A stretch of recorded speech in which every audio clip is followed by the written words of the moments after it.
football uniform at the age 7, his aspirations and dreams lead to this. Three Rivers Stadium. It's Championship Saturday. Hello, everyone. I'm Bill Fontana. It is an overcast Saturday morning, but it's a great day for high school football. The field conditions should not play into view, and we here at Fox Sports Pittsburgh have lined up quite a menu. It's something that every boy dreams of, getting here, playing in front of the crowd. It'll be tears, smiles, and a lot of fond memories. So we want you to sit back. We're showing you that we're committed here this Saturday as Fox Sports Pittsburgh presents 4 WPIAL championships for your enjoyment. And now, ladies and gentlemen, let's go upstairs to Guy Junker. Thanks very much, Bill Fontana. The first game today, the Class A championship between the Fort Cherry Rangers and the Riverview Raiders. Joining me is Joe Fisher, the head coach of the Clairton Bears. You won your conference championship, Joe, but you lost to both of these two teams here today. Let's start off talking about Fort Cherry. Fort Cherry, like I said, the great offensive line. The key to them is running the football and the trap game.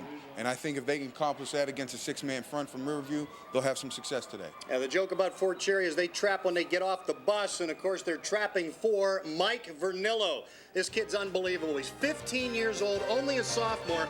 Only 20 running backs in WPIAL history have rushed for more than 4,000 yards. He's one of them, and he has 2 more years to go. He returned the opening kickoff against Farrell last week for a touchdown, and that set the stage to unseat the defending state champs.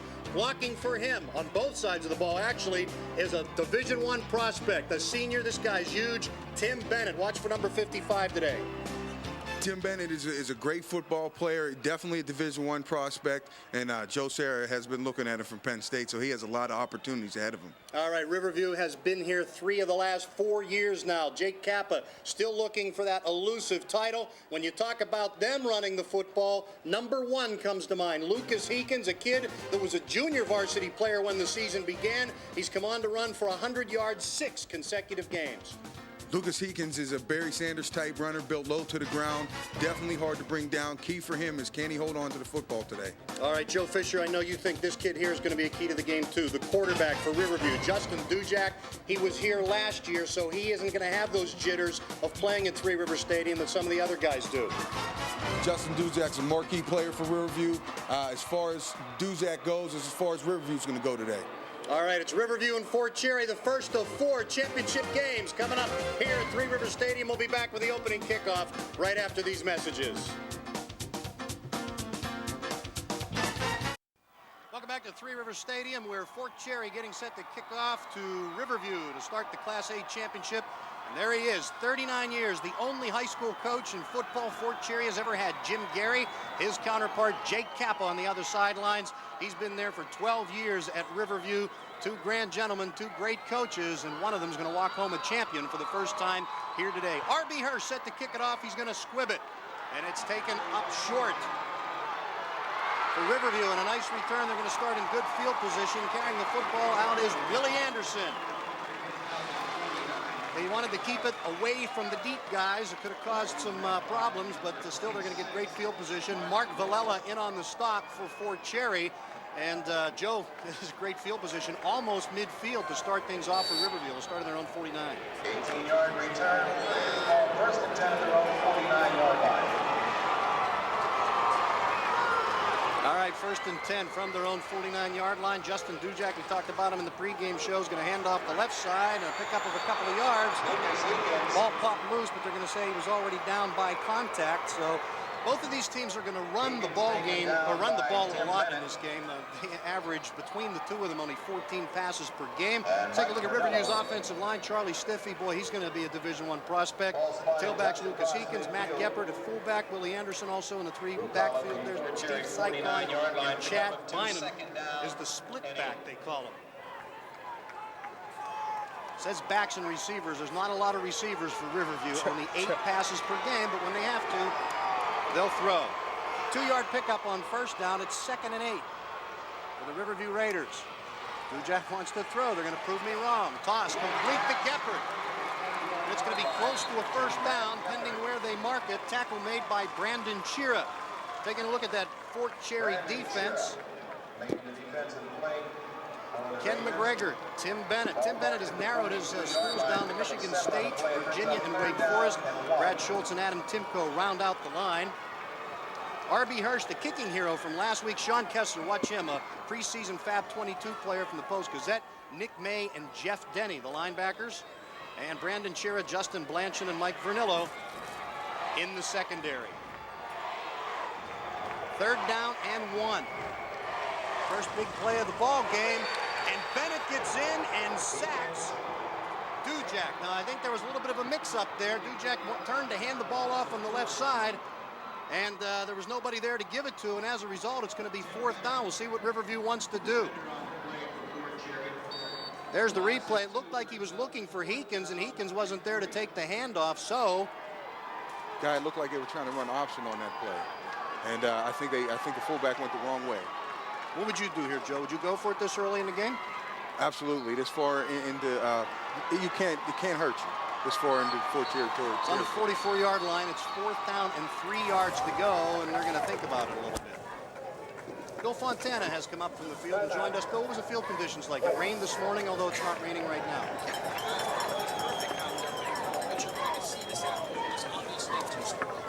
Trying to establish a running game. The field conditions really should not bother them at all. Last year, Jake Cappa was on the field. Not today. All right, we got a timeout. We're going to take a break in the action. No score early in the A championship from Three Rivers Stadium.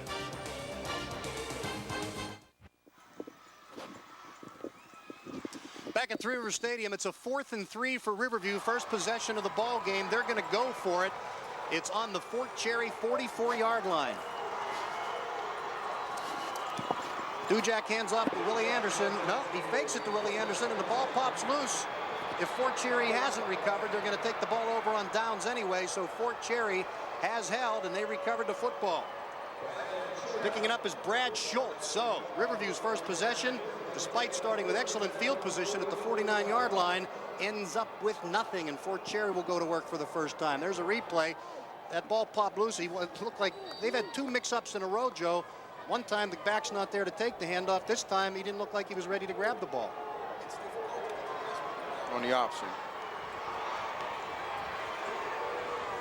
First play for Fort Cherry, and they're going to run off the right side, and they don't go to Vernillo. They go to Chira. Lucas Heekins makes the stop, but not before. A pickup of 6. It's going to be 2nd down and 4. Guy, what's happened too with Chira is they have moved him from his position to fullback, and they've made them a much faster team. Here's the Fort Cherry offensive line. Brad Schultz at left tackle, Lou Ryan left guard, Ken McGregor's the center, Tim Bennett is the right guard, and the tailback Vernillo, Chira the fullback, Kessler, keep an eye on him, R.B. Hirsch, only a sophomore, and Adam Timko is the tight end. They don't throw the football much, about 6 times a game. There's Vernillo's first carry of the game, and he picks up 2, maybe 3. With that carry, he becomes Fort Cherry's all-time leading rusher, passing Brad Tokar and moving into 19th place on the all-time WPIAL rushing list. He has over 4,000 yards already in his career. All right, the Riverview defensive line looks like this. Sam Glover, Charlie Steffi, he is a Division I prospect. Ethan Gigler and Garrett Moore rounds things out for Riverview. Their linebackers, Bob Pika, Josh Walsh, Justin Dujak, the quarterback, and Steve Sycon. Back to action. They're going to run it up the left side, and Sean Kessler gets nailed on a nice hit by Charlie Steffi.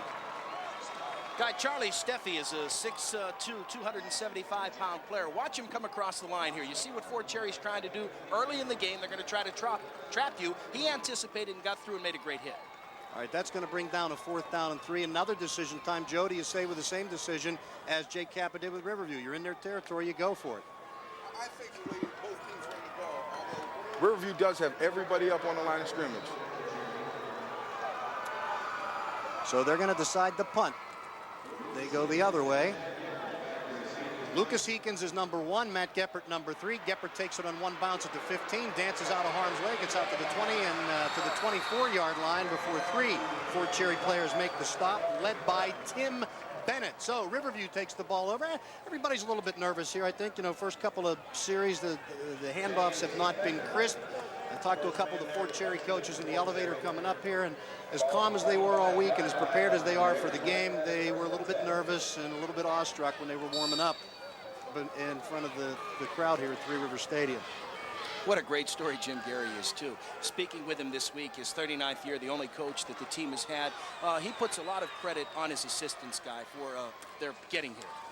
Willie Anderson off the right side. Nice yardage, and he gets a lot of it on his own with 4 guys on his back out over the 30 to about the 31-yard line. A host of Fort Cherry players tackled him, but R.B. Hirsch was leading the way there for the stop, but not before.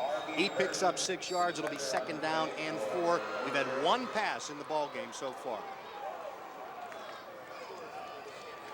Riverview's been to Three Rivers twice in the last 3 years. They lost to Western Beaver in 1994. They lost to Farrell by a point in this game last year. They're hoping the 3rd time's the charm. They're going to go to Geppert, right side. There's a hole. He picks up a 1st down out over the 35 to about the 37-yard line. Mike Vernillo makes the stop. Guy, that was a great trap by Bob Pica. He really laid the wood on Fort Cherry. Bob Pica helps bring him. Fort Cherry traps all the time. Nice run by Geppert, and we got a 1st down. And we get a little bit of breathing room here, too, now out to about the 38-yard line. Fort Cherry and Riverview both finished 2nd in their respective conferences. Riverview in the Eastern, Fort Cherry in the Ohio Valley, but they've gotten hot at the right time in the playoffs, and here they are playing for the title. Dujak, 2nd man through, hands it off to the left side. It's Heekins, and he picks up some nice yardage, battling his way for a few extra. And it's going to be 2nd down and about 5. Guy, for the Rangers, they're strictly staying in that 4. They're trying to read what's happening in Jake, his Riverview squad. They trapped that time, and they kind of stayed home. Good job defensively. Very strong up front, and that's what Jake Cappa was concerned with, the strength and the size of Fort Cherry's defensive and offensive lines. Fort Cherry started the year number 3 in the Post-Gazette's preseason poll. And Riverview probably had a better team last year than they do this year, and got back to this game anyway. Dujak's going to keep himself off the right side, picks up about 3 yards, close to 4. Doesn't look like he has quite enough for the 1st down. James Fender stops him about a yard short. It's going to be 3rd and 1.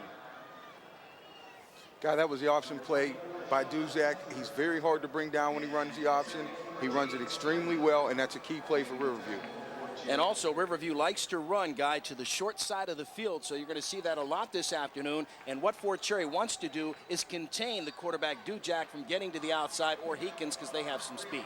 And you'll notice the Velcroed hash marks out on the field. We are playing with high school hash marks for the 1st time at Three Rivers. The championship games, all 4 of them have been played at Three Rivers since 1986. But they were using NFL hash marks and goalposts till last year when they used high school goalposts, and now this year high school hash marks as well, so you have that short side of the field. Dujak's tripped up. Bennett gets in. It's the 2nd time that's happened. Joe, you were telling me before the game that he was one of the reasons you lost to them in the playoffs. He's just dominating wherever they place him, and they like to move him around a little bit. Tim Bennett, again, is definitely a Division I prospect. He can penetrate the line, and he can make things happen negative for Riverview. His dad, Terry Bennett, one of the assistant coaches for Fort Cherry. As I said, he's had Division I interest from everywhere, but he likes Wake Forest, which is where his coach, Jim Gary, went. Likes Michigan State. He's also interested in Virginia. So they're going to have to punt after picking up 1 1st down. It's a high kick, a lot of hang time, not particularly far. It's going to bounce out of bounds down at the Fort Cherry 33-yard line. So it's a scoreless 1st quarter in the Class A championship between Fort Cherry and Riverview. We'll be back with more WPIAL championship action right after this. Well, at least it's not raining. It's a chilly November Saturday here at Three Rivers Stadium. There's some of the Riverview crowd here, and we've had lousy weather, to be honest with you, for most of the playoff activity. The last 2 Friday nights were miserable. Joe, I'm going to put you on the spot here. You played Fort Cherry in the soup. I think your team fumbled 12 times in that game. You lost 8 of them. If you played them on a regular field, you think you'd have beat them? I have to say, I think that we would have played a much better game. I think that the rain definitely took away our speed. But both teams have to play in the same kind of conditions, and that's just the breaks. That's typical coach speak right there, but it's a good politically correct answer anyway. All right, Fort Cherry was 10-2 in the season, and Riverview 9-3, and they're meeting here for the championship. Second possession now for Fort Cherry. We'll see if things settle down a little bit.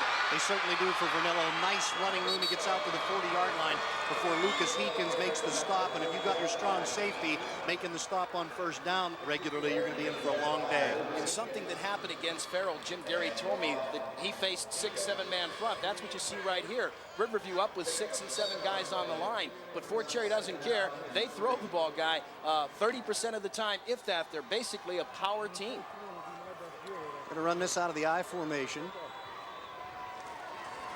Fake to the first man through, which is Cheer. The second man through is Vernillo. He gets the ball and he picks up a first down.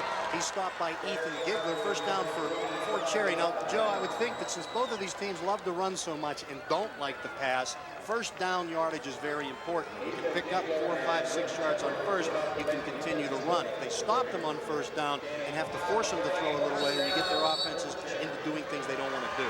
Second and long is going to hurt Fort Cherry a little bit more than Riverview because Riverview is able to throw the ball a little bit better, but definitely taking away a first down is important. All right, it's 1st and 10 out to the 45-yard line now. Vernillo dives over the right side and picks up a couple of yards. Bob Pica making the stop for Riverview. You mentioned Riverview throwing the football a little bit better. Neither team throws the football a lot, although Justin Dujak has thrown for almost 900 yards this year. There are so many keys in a football game, but Jake Cappa was very concerned coming into the contest, guy. He said one of the keys in this ball game is not to let Fort Cherry have 5 yards on first down. If they can eliminate that, they have a good chance to win the game. 2nd and 8, he limited them to 2 on that particular play. The pitch this time is to Vernillo. He gets a nice block from Chira, but barely gets back to the line of scrimmage before he's snowed under. Charlie Steffi and Ethan Gigler make the stop. Guy, this is just a situation you were just talking about. It's 3rd and long now, and I'm interested to see what Fort Cherry's about to do. Watch what Pica does here. He's the one that stops the play, permits him not to get to the outside. You see him in the backfield there, kind of turned it in and gave them the opportunity to come up with a great defensive effort. The ball's right on the Fort Cherry 45-yard line. It's 3rd down and now 10. They have not thrown a pass yet. Riverview's thrown only one time. 2 minutes and 20 seconds to go in the first quarter. They're going to throw this time, but he's not going to have time. He's being pressured. And he is really crushed and loses the football. Mike Maroney is down on his back. Making the hit is Ethan Gigler. He had nobody open. That's partially a coverage sack, I think. There he had a little time to throw early in the play, but then was running for his life and really got stuck on the sideline. Fort Cherry had twins to this side of the field, but they were well covered defensively by Riverview. And you see here, he really had no one open. So they're going to have to punt the football away. Take a look at the Twins, Bill. Here they come out, you see. But what happens here, they're kind of in a zone coverage. One guy drops back, one guy stays up front, and they have a free roamer here. So Riverview did a great job here. And like we said earlier in the game, what they want to do is force Fort Cherry to throw the football, something that Jim Gary doesn't feel that his team does that well. Steve Syke on nice coverage on Vernillo, and Sean Kessler wasn't open either. So Fort Cherry will have to punt for the 2nd time on the afternoon. Snap is good. It's a low line drive, and it goes out of bounds. Not a good kick, and that means that Riverview is going to have excellent field position at their own 42. Now, they started the game on their own 49 after the opening kickoff, but neither team has been able to pick up more than 1 first down on either of their first 2 drives. Talk about the playoff run. We mentioned that these 2 teams were their runners up in their particular conferences, but Riverside, they beat Brentwood in a shutout. California only scored 1 touchdown on them, and Southside Beaver only 1 touchdown on them, 14-6. I think a lot of people thought Southside Beaver would be in this game, but they beat them 14-6 last week, and we've talked mostly about Riverside's offense. Their defense is excellent. Heekins gets it left side, a lot of running room, out over midfield, and he picks up a first down. He's into Fort Cherry territory down to the 47-yard line. Justin Blanchard finally brought him down. Guy on the play, though, watch William Anderson here. He leads the interference, and he drove some defenders back, gave him enough room actually to run a truck through there. Great play. Willie Anderson, a 6', 210-pound junior. What do kids eat to be 210 pounds in 11th grade? That's what I want to know. Well, it's funny that you said that because Jake says they have a sacred dinner every Thursday at his senior's house before the game. They kind of garbage up. So Riverview obviously has eaten some pasta maybe yesterday. Well, Willie's a junior. He can go to the sacred dinners next year, but he hasn't been allowed to go to them this year. Hand off to the second guy through is Heekins. Has a nice lead block. Tries to get outside. He can't, but fights for extra yardage. It's a good pickup of 6 or 7. Justin Blanchard again on the stop, but you don't like your defensive backs making the stops when, you know, you're running the football.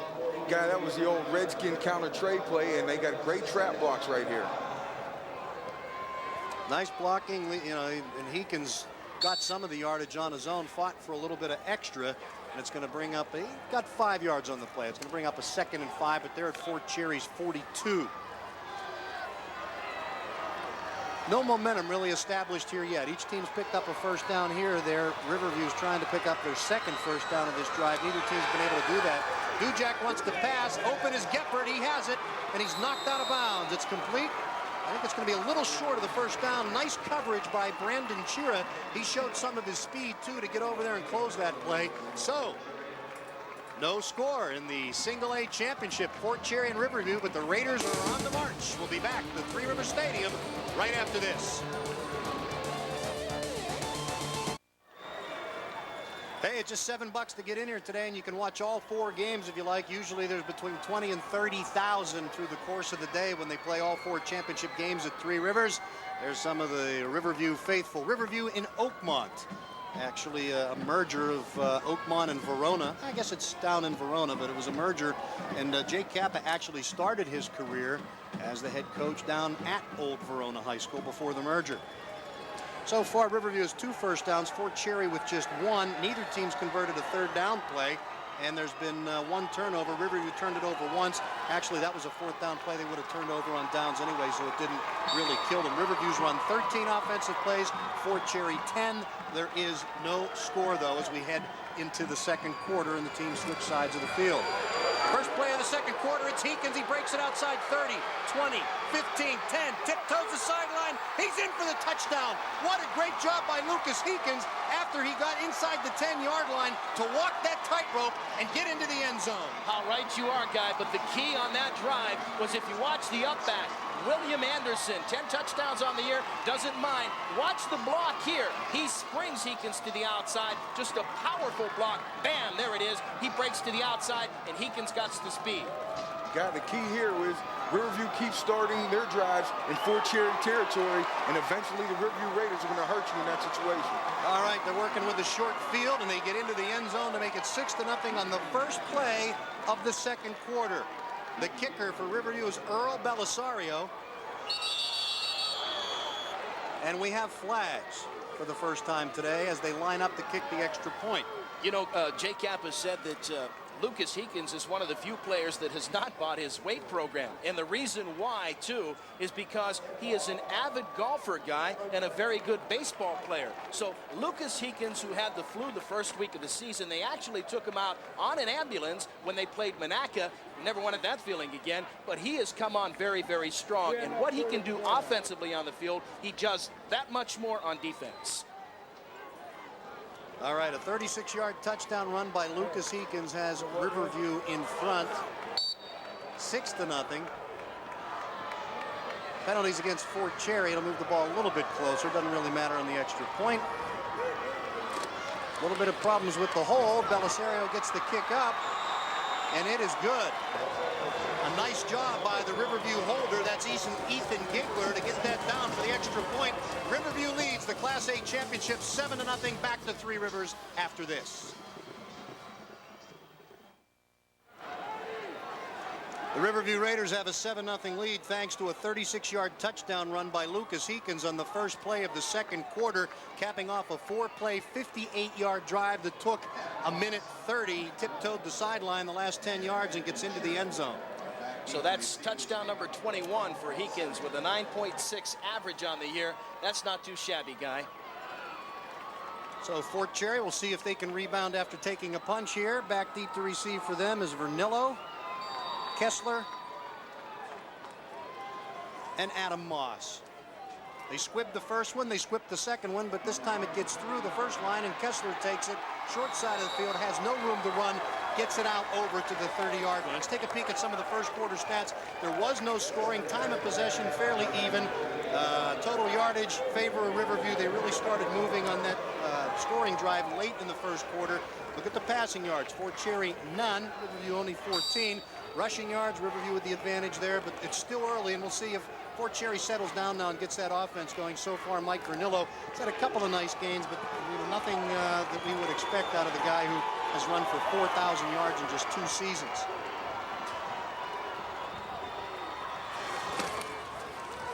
Vernillo gets it off the right side, spins, twists, and picks up about 4 yards out to the 34-yard line.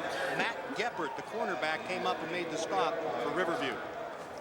Guy, if you look at that formation, they use a cheat back in that set, and what it is, it's like an extra lineman, and it helped to spring Vernillo that time. That was Kessler, I guess, up near the line there on the right side. So they run to the short side of the field there. It's going to be 2nd down and 6, a 4-yard game for Vernillo, who hasn't been able to break one. Now this time Kessler splits out to the right side, and they have dual backs. Hand off to Brandon Chira, and Chira gets up to the 36, 37-yard line, where he's met hard by Justin Dujak. It's funny, Chira said to R.B. Hirsch last week before they played Farrell, if it comes down to a field goal, are you ready to do it? He said, sure. Well, it came down to a field goal, and the sophomore, R.B. Hirsch, kicked only his 2nd of the year, a 32-yarder, and all it did was defeat the 2-time defending state champion Farrell Steelers. If you take a look at Fort Cherry, too, it's very simple. So many coaches say they trap you when you come off the bus, and if you stop the trap, they're going to run straight at you offensively. That's that cheat back formation that Joe was telling you about. And the second guy through with the football is Vernillo, but he doesn't have much running room. He gets close to the 1st down, but he's not going to have enough. Justin Dujak made this stop again. He's doing a good job not only at QB, but playing defense as well. Now, these 2 teams did meet in the playoffs last year, not in the finals, and Riverview crushed them 45-0. And in that game, Mike Vernillo only had 14 yards on 10 carries. They're stopping him again so far today. Guy, what Joe said earlier, too, they like to run this Ranger series, they call it, in a power eye. It's an unbalanced line, and they run Kessler in between the guard and tackle so Vernillo can hit the hole. Kessler led the blocking that time. Chiera's the 2nd man through. He doesn't have much room, but enough for the 1st down. Lucas Heekins makes the stop, but Fort Cherry getting a little bit of room to work with now as they get out to the 40.5-yard line for a 1st down. Guy, it kind of took me by surprise if Fort Cherry would go for it in that situation. Still in Riverview territory, still early in the game. It's a 1st and 10 for the Rangers. Jim Gary, 222 wins in his career. He has 25 losses on his coaching resume. There are guys that don't last 25 games in this business. Or 25 ties, I mean. All right, Kessler's out to the right this time. They're going to pitch to Vernillo. He comes to the right side. Gets out over the 40. Picks up about 2 yards. He's met by Josh Walsh. A lot of short side stuff here. You surprised, Joe, they're not trying the bigger part of the field at all? Absolutely. With Vernillo's speed, I'm surprised they're not going wide. But one thing that worries me is there's so many people on the line of scrimmage for Riverview. I think that Fort Cherry needs to pass the ball to start to open things up. See, what Joe said too, Guy, you can see actually Jay Cappa's lining 7 men up on the line and saying, hey, look, you're going to have to throw the football if you want a chance to move on me today. Josh Walsh made the tackle. He had a separated shoulder earlier in the year. Mike Maroney, the Fort Cherry quarterback, has not attempted a pass yet. The ball pops loose out there in midfield, and it's recovered by Riverview. Josh Walsh right there, the linebacker, to fall on the football. The 2nd turnover by Fort Cherry. Riverview's in business, almost at midfield at their own 49.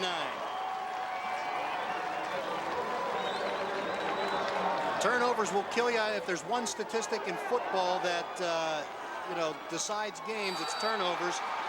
Charlie Steffi made the hit that popped that ball loose that time, and it's recovered by Riverview. And Steffi is a senior at 6'2", 275 pounds. He's a big-time player for them, makes things happen. Yep, he's a Division I prospect, no question about it. And we'll see if Riverview can go for the jugular a little bit here now. They lead 7-0. It's going to be Heekins. He's going to try to go outside again, but they snow him under. Nothing doing that time. Jeff Denny, linebacker, makes the initial hit for Fort Cherry. 7-0 Riverview, early 2nd quarter. Adam Timko, the defensive end, did a great job, too, from stopping the play going to the outside because of Vernillo's speed. You're you're going to watch two guy Riverview today. They'll run a lot of draw plays from different formations, and what they obviously want to do is feature Lucas Heekins, coach, because he's the guy with so much speed and obviously has a lot of strength too. Absolutely correct. It's 2nd down and 12 after a loss of 2 on that play. Dujak goes back, hands off to Heekins. He loses the football. Fort Cherry jumps on it. Another turnover. Justin Blanchin recovers for the Fort Cherry Raiders. They have the for the Fort Cherry Rangers. Now they have the football in Riverview territory for the first time today. Guy, we talked about it in the pregame. Heekins has had trouble all year holding on to the ball, and I think it's because of his size. You can see it here. This is one of the draw plays Bill just talked about, and the ball just comes loose. Those things happen too, guy, in championship football games. Both teams have practiced on the turf this week to kind of get a feel for it. But as you see there, he just lost the handle, and it could be just a bit wet down there. I saw some water skitter out. Nice job by Sean Kessler, actually, to reach around from the behind and knock that ball loose. They go back to Vernillo, and he does a great job to get back to close to the line of scrimmage, but that fooled nobody. Bob Pica makes the initial stop for Riverview. Vernillo did a good job just to get back to the line of scrimmage. Pica was on the outside linebacker blitz, and he turned it in, and he really made a yard out of something that should have been a loss. It'll be 2nd down and 9. What were they trying to do on that play originally, Joe? Didn't look like they knew. It looks like it was going to try to be a toss sweep. Kessler splits out to the right. Fort Cherry has not thrown the football yet. They will on this play to Kessler, but he can't handle it. That's a lateral. That's a free ball. And Riverview's going to recover it. Charlie Steffi, I believe, has recovered the football for Riverview. Kessler was behind the line of scrimmage, behind the quarterback when he threw it. That is a lateral, and it's a live ball, not an incomplete pass. And it's getting a little bit sloppy right now. 3 consecutive turnovers on the last 3 drives. And you can see, guy, that they want Maroney to throw the ball. He's completed 25 of 77 passes for 373 yards. Look at the defense now. Up front for Riverview, they're cheating. They've got 7 guys on the line of scrimmage, and they're saying, look, you're going to have to get the ball somewhere to beat us. You're not going to be able to run Vernillo all day long. The ball was a little high, but Kessler probably should have had it, and Riverview takes over on the 44-yard line of Fort Cherry. They already lead 7-0. The pitch comes outside. And with a lot of running room down the left side, it's Heekins, and man, he likes to tiptoe that sideline. James Fender finally brought him down, but not before a big pickup and a 1st down. Jeff Denny in on the tackle too. Guy, if I can go back to the last play for just a minute, they've got to stretch the field vertically, Fort Cherry does, in order to get the ball moving in the defense out of that 8-man front. You take a look here, it was a great move. Actually, what they did was freeze Justin Blanchon, too, as Heekins made the move to get to the outside. And what happened with Heekins, he waited till the last minute and got popped. Result, big game. Ball's on the 29-yard line, 1st and 10, Riverview. Dujak hands to Anderson. Anderson makes a nice little sidestep. He was patient, waited until he picked up a hole, and gets down to about the 18-yard line before he stopped again by Jeff Denny and Mike Vernillo. Yeah, he kind of reminds you of the bus, Willie Anderson, just dragging people down inside the 20. He didn't do the dance yet, though. We'll see if he does that later today. Jeff Denny's having a great game so far for Fort Cherry. He's been in on a lot of tackles. Pretty neat play right there, too. You know, they set up Heekins all day long. They use Anderson as a blocking back. And then what happens here, guy, they decide to go to him. And obviously, the results are a big game. Another 1st down, and you see Anderson protecting that football, too. He don't need any more turnovers. 3 straight drives have ended in turnovers. And the ball pops loose. Heekins loses it again. But Riverview's going to maintain possession. James Fender was right there for Fort Cherry, but somehow Ethan Gigler got the ball away from him. A battle of 2 number 74s for that loose football. And Joe, you were very prophetic before the game, and you talked about Heekins' penchant for fumbling. He's dropped 2 already here. Jake had told me earlier in the week that Farrell, he kind of thought, changed their game plan, and he didn't want to do that. He was going to run the strength of his formation. Actually, Cappa said, guy, that, you know, this is a reward. Our biggest game of the year was against Clareton, believe it or not, Joe. What surprises me is they're not trying, with the high school hash marks being in play, they're not going to the wide side of the field. Anderson carries and gets it over the 15-yard line and down to about the 14 before Adam Timko makes the stop. So a potential drive-threatening fumble by Heekins doesn't cost them anything because Ethan Giggler was Johnny on the spot to recover.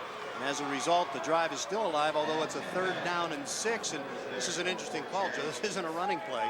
Guy, this is a very important series for Fort Cherry. They need to come up with a stop here. With their inability to throw the ball, they don't want to be 14 points behind. Power I formation. Dujak's going to pitch to Heekins. He's got some room. 15, 10, 9, down to the, close to the 8-yard line. This is going to be close. Mark Villela and Jeff Denny with the stop. I think he's going to be about a yard short, and I would think they go for it. 4th and 1, this close. I think it'd be interesting to see what Jay Cappa does here. They have a big, strong offensive line, but they're going up against a big, strong defensive line. It's going to be a very interesting call. Going ahead 10-0 could be an advantage for Riverview. They're going to go for it on 4th and 1. Big play in the ball game. The ball's on the 9. They got to get to the 8 for the first. And now we're going to have a timeout. And with the score 7-0 favor of the Riverview Raiders, we're going to take a break. We'll be back to Three River Stadium right after this. Guy Junker, Bill Fontana, and Joe Fisher, the head coach of the Clairton Bears here. Joe, what would you do here? I have to stay away from Tim Bennett and try to run the ball with my big fullback, Willie Anderson. 4th and 1. They go to Matt Geppert, surprising everybody. Has the first down. He's inside the 5-yard line. It's 1st and goal. Riverview looking for their 2nd touchdown. Mike Pernillo made the stop, but way too late. Great job here too, Guy. What you see, Joe, they just basically run straight at Fort Cherry. Fort Cherry sitting in a 4, sometimes cheating, putting 5 men up on the line. But Gephardt just did a good job in cuddling the football, running straight ahead and picking up that necessary yardage. Like you said, Bill, that was just a straight dive. And you know, on 4th and short, when Mike Vanilio, the free safety, makes a tackle, you're in bad shape. He actually averages 8.4 yards per carry, Guy, and has 5 touchdowns on the year. So what you can see is Cappa pretty much tries to get everybody involved in the flow of the game. Good call there to pick up that big play. Nice job blocking Bennett that time, too. He was blocked out of the way, which opened things up for Geppert. 1st and goal. It's going to be Heekins, and he's close to the goal line, but he stopped. Got manhandled when he got close to the end zone. Sean Kessler makes the tackle for Fort Cherry. So it's 2-yard pickup. It's 2nd and goal, and the ball rests now on the 1-yard line. Guys, if you look at that again, it's the same play that they just ran to the other side, only this time they go with Heekins, and they're down close to the goal line. Kessler, boy, he just grabbed him around the waist and said, "You're not getting in." That's it. Big point of the ball game here. Riverview has dominated the 2nd quarter after a scoreless 1st quarter. They've been in the end zone once. They're threatening again. 2nd and goal from the 1. Anderson, right side. Touchdown, Riverview.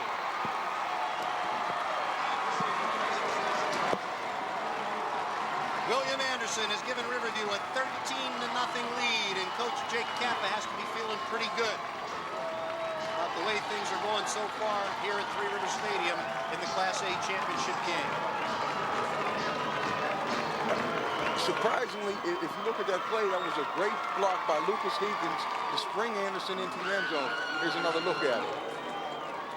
Heekins is number 1. He leads the blocking off the right side, holds his man up, and just enough time for Anderson to get into the end zone. The extra point by Belisario is no good this time. I'll tell you what, if there's one thing that kills you, Joe, it seems like every time you miss an extra, how many games this year, even in the playoffs, were decided by extra points that were missed? I think the most important thing about any championship game or any playoff game, you have to work with special teams. Special teams play a big role, and I think the squib kick by Riverview has kept Fort Cherry at bay. They've had bad field position all the time, and on the other side of the ball, Riverview started with great field position all the time, and special teams are well prepared by Jay Cappa. Right, Bill Fontana has left us to go down to the sideline. He will be doing some coaches' interviews at halftime. Big day of high school football here on Fox Sports Pittsburgh. The AA game between Shadyside Academy and South Park coming up at 1:15. Stan Savran will be along for the AAA championship game, Brownsville and West Allegheny at 4.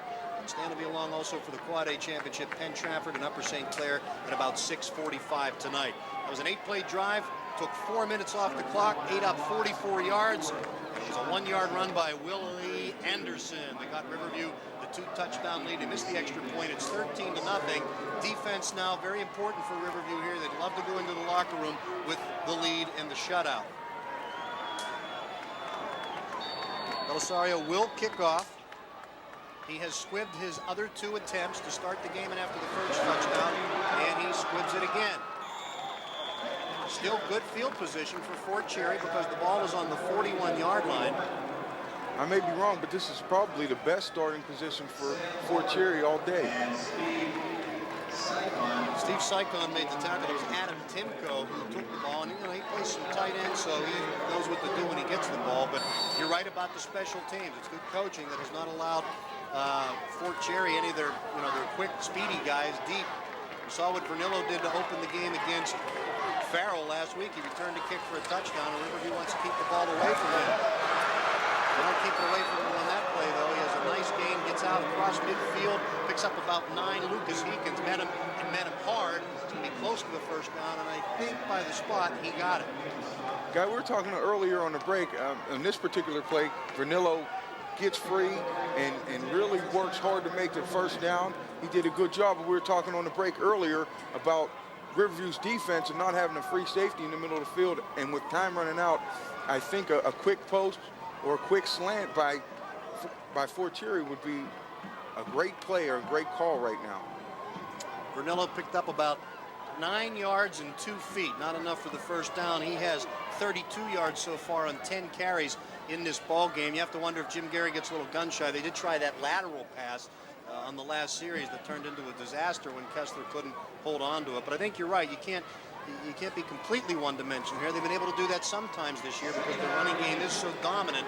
But if you want to keep this defense honest, the longer they just keep running, the longer Riverview is going to be confident that they can keep getting closer and closer and closer. You know, as you look at Riverview's defense, they traditionally play a 6-man front, which feeds right into what they want to do to prepare for Fort Cherry today. 2nd down and 1. Fort Cherry would love to get on the board before halftime, and they might do it on this play. Vernillo breaks it clear, but Heekins manages to stay with him and throw him down at the 23-yard line. But the biggest run so far for Vernillo, and only the speed of his counterpart running back on the other side, Lucas Heekins, was able to prevent a touchdown. They'll feel a lot better, Joe, if they get this running game going a little bit. And certainly that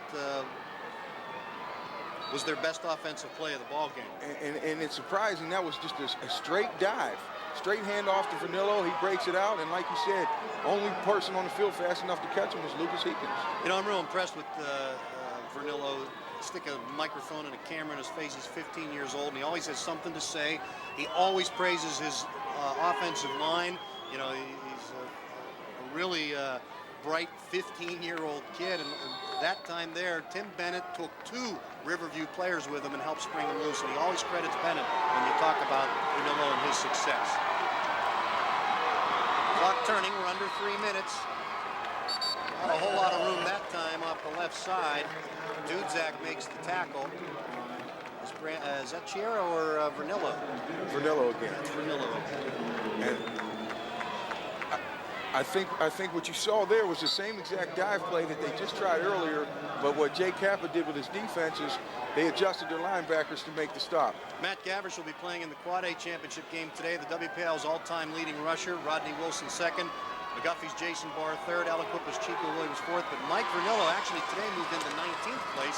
He's got 2 years to go. If he doesn't get hurt, he'll probably be at the top of the list by the time his high school career is over. Things getting a little tougher now as the field shortens up. Bob Pica, who's had a good first half, and Sam Glover making the stop for Riverview. 13-0, the Raiders lead the game. It's going to be 3rd down and 8, and a very important play for Fort Cherry. Guy Pica's played an excellent game on both sides of the ball. He's contained things defensively, and he's throwing great trap blocks on offense. He's a 6-foot senior, 203 pounds.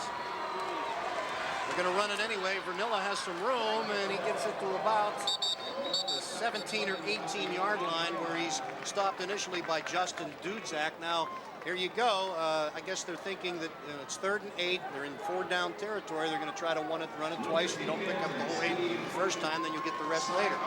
That's exactly correct, Guy. I think Jim Carey, like you said, 4th down territory. Let's just keep doing what we do well, keep running the ball at Riverview, see if we can get this first down. This is a big play for Fort Cherry right here. 4th and 4 on the 18-yard line. Fort Cherry's put a bunch of points on the boards this year. They're being shut out so far here. Second man through is Vernillo, and he doesn't have enough. He gets about 2 yards, and the Riverview defense holds Josh Walsh, the linebacker. He's a junior. He makes the stop, and Vernillo doesn't get it. And Riverview, with a little less than a minute to go, keeps their shutout intact. It looked like there was a little bit of the ball popped loose for a split second on Vernillo right after the handoff, and I think he lost his, if he had any step or an edge there, he lost it. Guy, this is a good, solid call, a play that usually is successful for Fort Cherry. Bennett with a trap block, Vernillo with the ball, but there's just too many people up on the line of scrimmage on Riverview's defensive front. Joe, if you're Riverview, do you just be happy to go in 13-0 or you try to do something? I think in a game of this magnitude, you're absolutely happy to go in. All right, 3 backs and a little bit of confusion back there. The handoff goes to Anderson. He's met hard by Sean Kessler. Not much of a pickup, but as Joe said, they'll probably be ecstatic just to get the final 42 seconds off the clock here. That's a good call by Jay Cappa. Give the ball to your big fullback. Always a consistent runner, always holds on to the ball well, and just run the clock down and go in up 13-0. Picked up 1 yard. It's going to be 2nd down and 9. Matt Geppert comes in from the sidelines, brings the play in with him. And coming out of the ball game is Josh Walsh, who we've seen play linebacker pretty well today. He also fills in at fullback on offense, but has not had a carry yet. There's Jake Cappa going out. He wants to talk to the fellas a little bit here. Jake Cappa, interesting story. As I said, he coached Oakmont back before the merger. He played at Salem in West Virginia. Jack Delaplane played there. If you recall, Jack Delaplane, the former Steeler, they don't have a football program down there anymore. And Jake's son, John, who's one of his assistant coaches, played for West Virginia in the national championship game against Notre Dame in 1989. Jim Gary has sons coaching with him on the sidelines too. When he's ready to retire, he'd like one of them to take over the Fort Cherry job. And man, talk about some of the people, the football people that have come out of Fort Cherry. Of course, everybody knows about Marty Schottenheimer, Marvin Lewis, who coached with the Steelers for a while, now the defensive coordinator of the Baltimore Ravens. Dick Haley, who was the player personnel director of the Steelers for a while, now with the New York Jets in his 6th year there. Perry Kemp, who was a wide receiver with the Green Bay Packers in the NFL. This is a small school out there near Star Lake Amphitheater in Washington County, McDonald, PA. And man, they've produced some big-name football people through the years, and he's coached them all because he's the only coach they've ever had. We're going to give it to Heekins, and he's got some room outside. Picks up 5-10 out over the 30. He'll get the first down.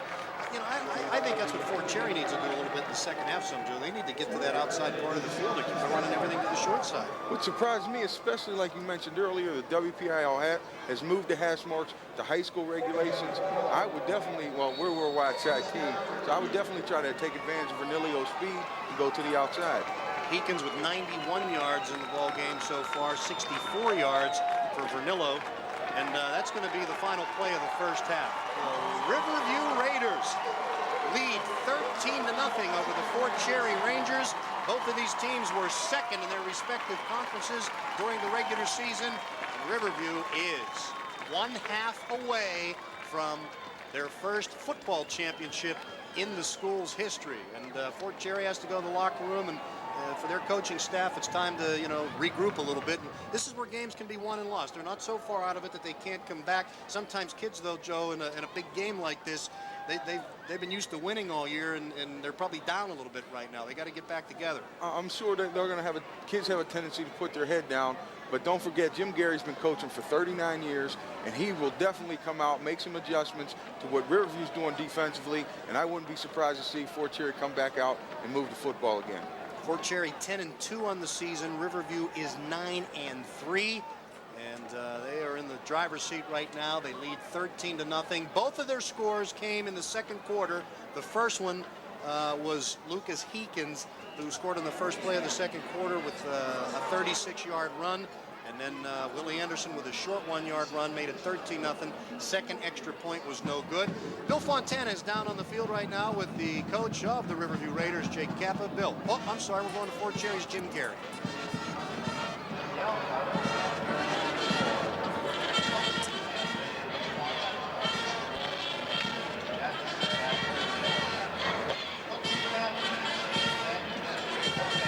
Looks like we got some technical problems with Bill and Jim Gary down on the field, so we'll take a break at halftime. It's Riverview 13, Fort Cherry nothing. Welcome back to Three River Stadium. We're just getting warmed up here. It's the Class A championship, and so far, Riverview dominating Fort Cherry. 2 second-quarter touchdowns for the Raiders. They missed the extra point on the second one. They lead 13-0. It's been a battle of Heekins and Vernillo, and Heekins is winning the battle as he has one of the Riverview touchdowns, and William Anderson has the other one. The Fort Cherry band is on the field. Let's go down there now and enjoy their music.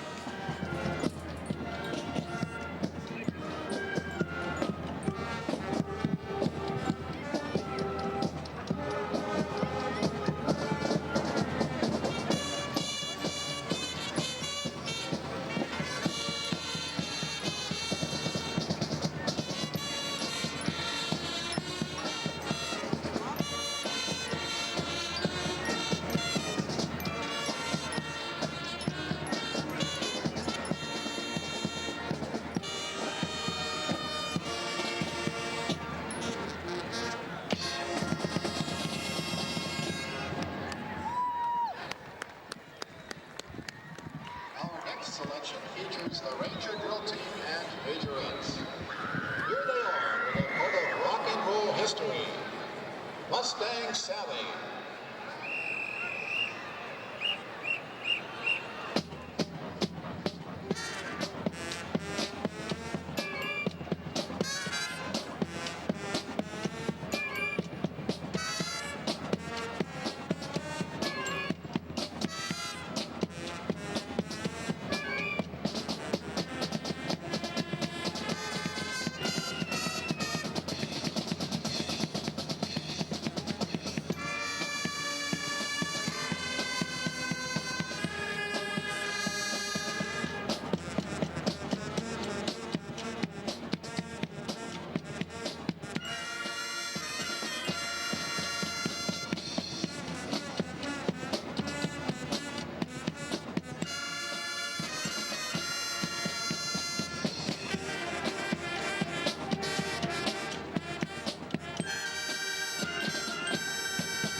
Our closing selection is the Rangers' secondary fight song, The Horse.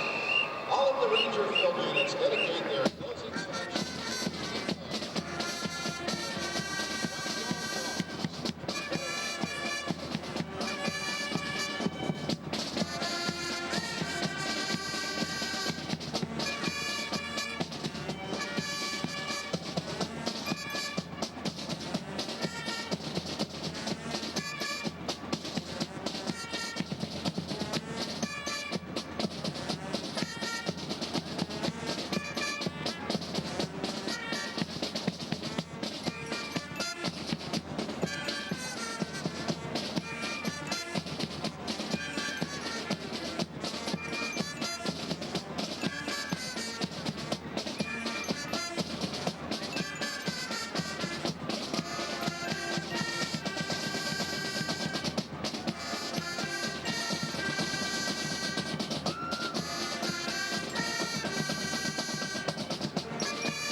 All right, a very enjoyable performance by the Fort Cherry Ranger Marching Band. Time to take a break at halftime. You see in the locker room, Fort Cherry hoping to be able to get it going in the second half. They trail the Riverview Raiders 13-0 in the WPIAL Class A Championship.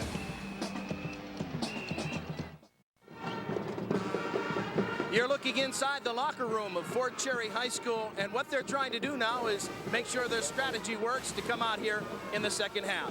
It's halftime from Fox Sports Pittsburgh's WPIAL Championship Saturday, and we've got 4 great games. Don't you dare go anywhere. Just the first one, Riverview up 13-0. In the background, let's enjoy the music now, ladies and gentlemen, of the Riverview High School Marching Band.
It's Championship Saturday under overcast skies, and this is the first of 4 great high school football games.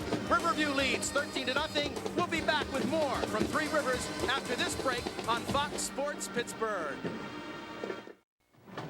Well, there's the story so far in the WPIAL Class A championship game. It's been all Riverview, 13-0. They lead Fort Cherry. It was a scoreless first quarter, but things started to click for Riverview actually toward the end of the first quarter, and they would score on the first play of the second quarter. And they're a little more diversified, it appears, at this point. Fort Cherry hasn't thrown a pass yet. I think that's been the big advantage for Riverview so far, their ability to mix it up with different backs and to throw the football. Fort Cherry seems to be just a little bit too one-dimensional right now. Although Riverview's thrown the ball twice, they completed both of them. It was a run that got them going the first play of the second quarter. Watch number 1, Lucas Heekins, as he runs for a touchdown here, 36 yards. And he does a lot of it himself with his speed, but he's really impressive the final 10 yards because he was almost pushed out of bounds. He managed to walk that tightrope. Look at that. That's great balance, and he gets into the end zone. The extra point was good. It led to a 7-0 lead. Things got real sloppy after that, though. Brandon Chira fumbles here for Fort Cherry. Riverview recovers it. But we had 3 series in a row, Joe, where there were miscues. Fort Cherry, this is not a pass. This is a lateral to Sean Kessler. It goes through his hands. Riverview recovers that as well. And really not what you want to do if you're Fort Cherry. You want to go more vertical with your passing game. Lucas Eakins has fumbled twice for Riverview. This is the second of his 2 fumbles. Fortunately for the Raiders, though, Ethan Gigler was there to fall on the football, so the drive didn't stall. In fact, by Gigler's recovery, they were able to get into the end zone a second time before halftime. It was William Anderson that did that. He goes in for the 1-yard touchdown. The second extra point was no good, so it's a 13-0 score. You look at the stats from the first half, and some of them are even. The first downs, Riverview's doubled up on them. Look at the rushing yards. Well, the time of possession, Fort Cherry's actually had the ball longer, but it hasn't done them any good. The 2 turnovers have hurt. Total yards, more than double for Riverview. But Fort Cherry will get the ball to start the second half. And if you look at some of the kids' faces in the locker room, we had the camera in there at halftime, they look pretty down. And I think the biggest thing is this game's not over yet. They got the ball the first possession, the second half. If they put a drive together, could get into the end zone, it's a brand new ball game. Right. We knew going into the game that it was going to be a rushing game. It was a contest of running backs.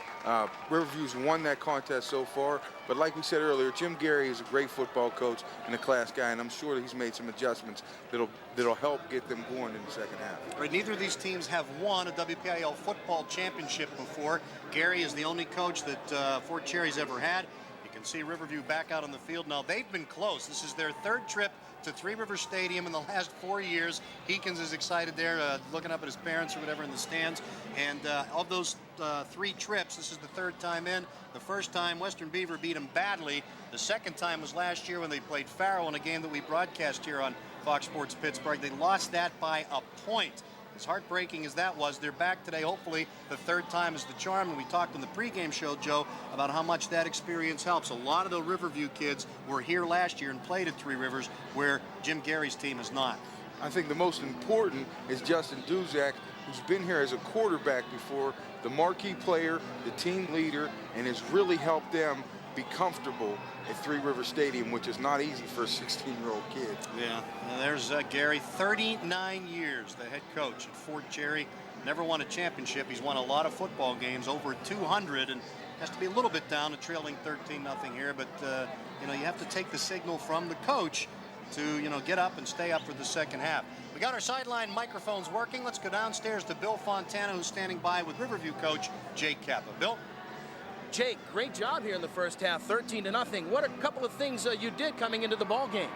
Well, we haven't done anything differently. The preparation has been the same for this game as all the games every year down here and every game every week.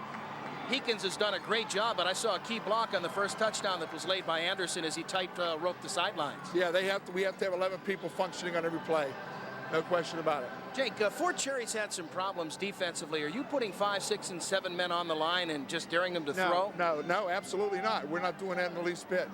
We're doing exactly what we've done. They had the scouting films, and they know what we do, and we haven't changed anything. So we're not really doing that. Well, we do have 5 people up here, but we've always done that. Jake, what about the kids? What did you tell them here at halftime? Well, it was very simple. Stay with the intensity and aggressiveness.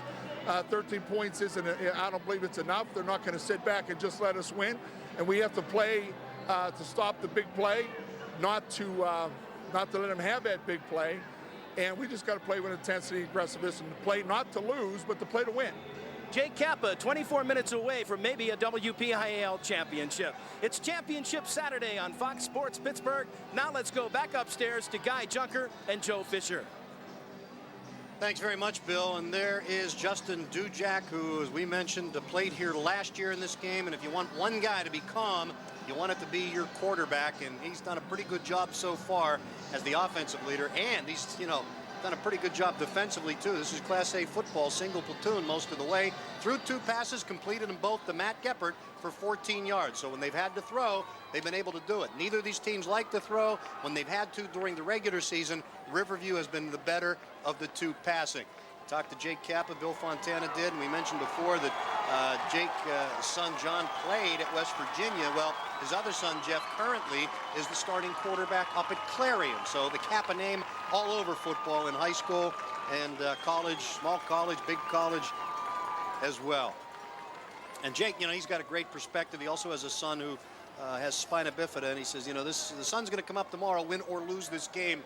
that kid, his son Jake, is his real hero. He's fought more important battles than ever a football game. There's young Jake Cappa, and he's cheering his dad onto the sidelines. There you go. He's always there on the sidelines, and a big part of Jake's life. And you talk to Jake, Joe, and it's just, he's a great guy, good family guy. And Bill before mentioned the sacred dinners on Thursday, and he's just the kind of guy you want to belly up to a plate of pasta with, that's for sure.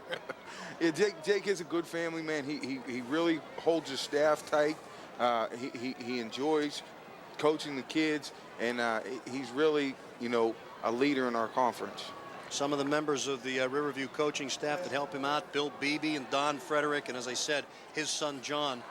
The athletic director, too, at Riverview High School is Jake Cappa. So he's got 15 varsity sports to worry about other than football, but he praises the administration at the school because he says when he needs a little bit of time to work on one of the other sports, they're always there to help him and fill in.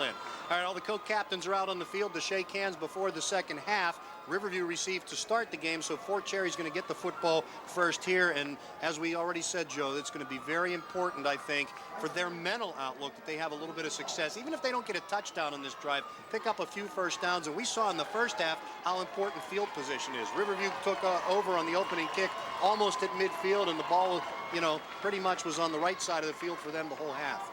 It'll be interesting to see what kind of adjustments Fort Cherry's made. Jake Cappa has already told us he doesn't plan to do anything differently. So it'll be interesting to see if Fort Cherry does something different to get their team moving the ball offensively.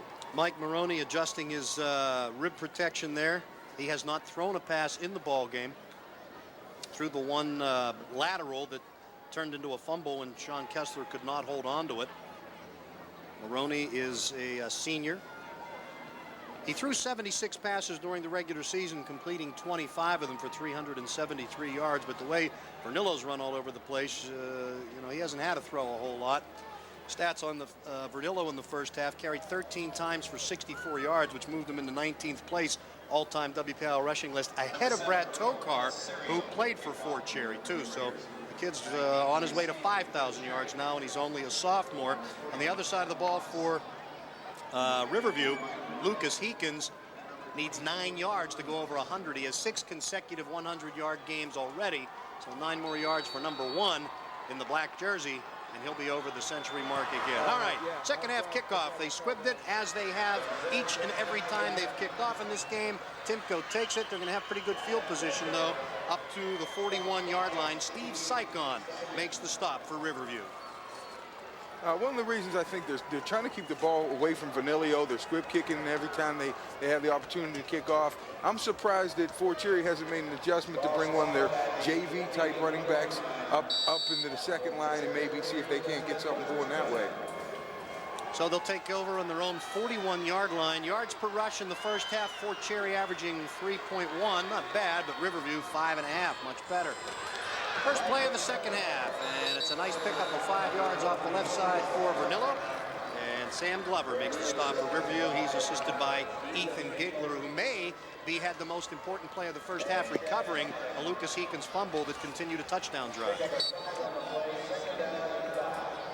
5-yard gain, 2nd and 5, Fort Cherry at their own 46. So a pretty good start for them in the second half. They have about half the field to work with.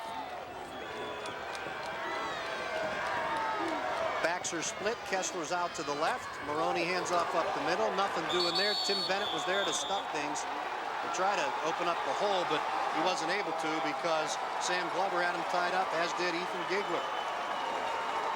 Looks like that was a turnover, guy. And that's been a killer in this ball game. There's been a lot of them, and Gigler recovered for the second time. He had the big one when they had the ball. Of course, he's playing both sides, offense and defense. And Riverview's got the first possession of the second half, starting in Fort Cherry territory at the 47. Guys, something that I picked up too, Riverview has 6 men on the line. They're attacking the guards, and what they're doing is they're trying to stop that trap, to isolate it, and it's been working very effectively. Flags all over the place. That play's not going to work. Actually, it's been a pretty penalty-free game. I think only one other penalty in the first half, and that's, surprising for a championship game when guys are nervous. That's going to be illegal procedure against Riverview, not the way you like to start things. Takes the ball back into their own territory. And what I was saying to you is I kind of apologize because Riverview, what what they're doing on defense, a six-man line attacking the guards, and they're doing it to stop the trap, really isolation. So it's going to be 1st and 15 with their ball on the now in their own 48-yard line for Riverview. Geppert and Heekins in the backfield with William Anderson. Heekins gets the call. He's over the 50. He fumbles. His 3rd fumble of the game. They give the ball right back to Fort Cherry as Mike Vernillo's Johnny on the spot. And, man, all the fumbles have happened, too, just about between the 40s. At the middle of the field out there, the ball's flying loose every other play. That's really surprising that the ball's coming out at in between the 40 and in between the two 40s. That hasn't really played a big part in the game.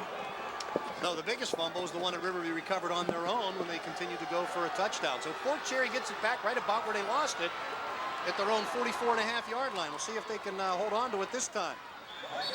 Vernillo gets out to the 50.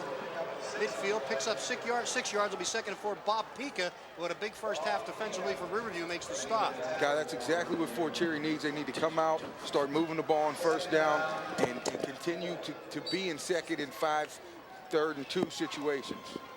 So right at the midfield stripe, 2nd and 5 for Fort Cherry. They have not thrown a pass in the ball game. Mike Maroney's the quarterback. Hands off to Vernillo, has a little bit of room. He picks up the 1st down, gets across the Riverview 45-yard line to the 44. Chad Bynan and Sam Glover made the tackle for Riverview. Guy, that's a straight dive play that Fort Cherry had some success with earlier, and also Vernillo had his longest run on that play. So it's 1st and 10 now. Fort Cherry in Riverview territory. I'm trying to remember their deepest penetration of the first half. This may be it. I don't think they've been any deeper than this. I believe you're correct. Guy, being on that field, too, at the start of the game and again in the 2nd quarter, the fumbles, I don't know if some jitters, just hard hitting, but the field is basically dry. And most of the fumbles just seem to be jittery fumbles. A couple were poked out, but guys just losing the handle. Steve Sykon makes the tackle that time, a pickup of 2, 2nd down and 8. Vernillo, the yardage for the most part has been tough. He's on his way to 100 yards. Hasn't broken a real long one yet. Almost broke one for near the end of the first half. Almost broke one for a touchdown, but Lucas Heekins caught up to him. He's up to 83 yards on the game.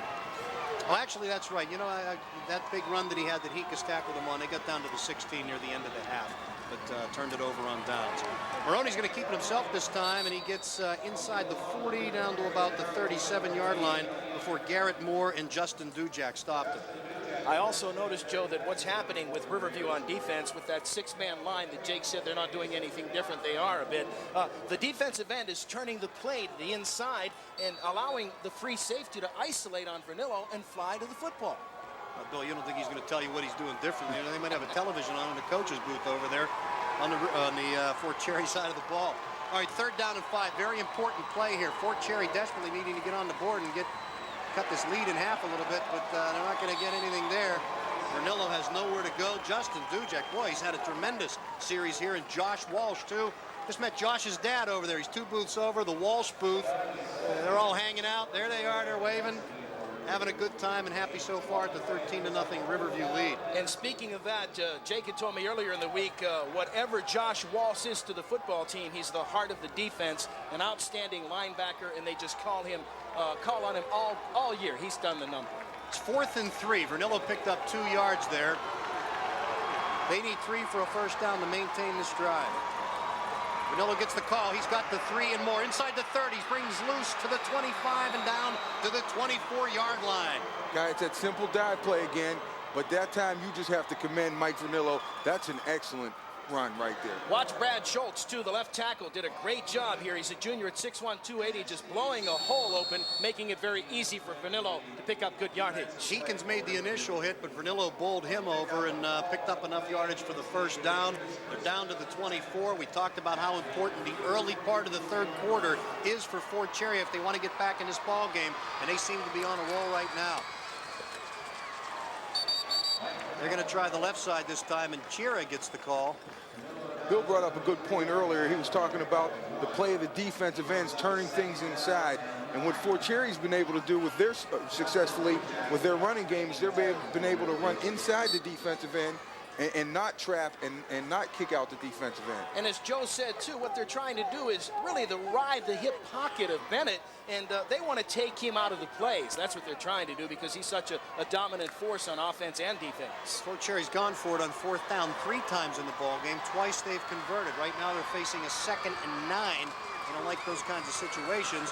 Vernillo gets to the 20-yard line, and that's going to bring up about a 3rd and 6. Josh Walsh again in on the stop. He's a 5'10", 170-pound junior, plays fullback on offense, linebacker on defense. And again, too, Joe, as you see in the ball game, they want to contain Vernillo from the outside. When they're in an unbalance, they want to keep him in the box. They'd rather have him run straight ahead instead of using that speed to the outside of the field.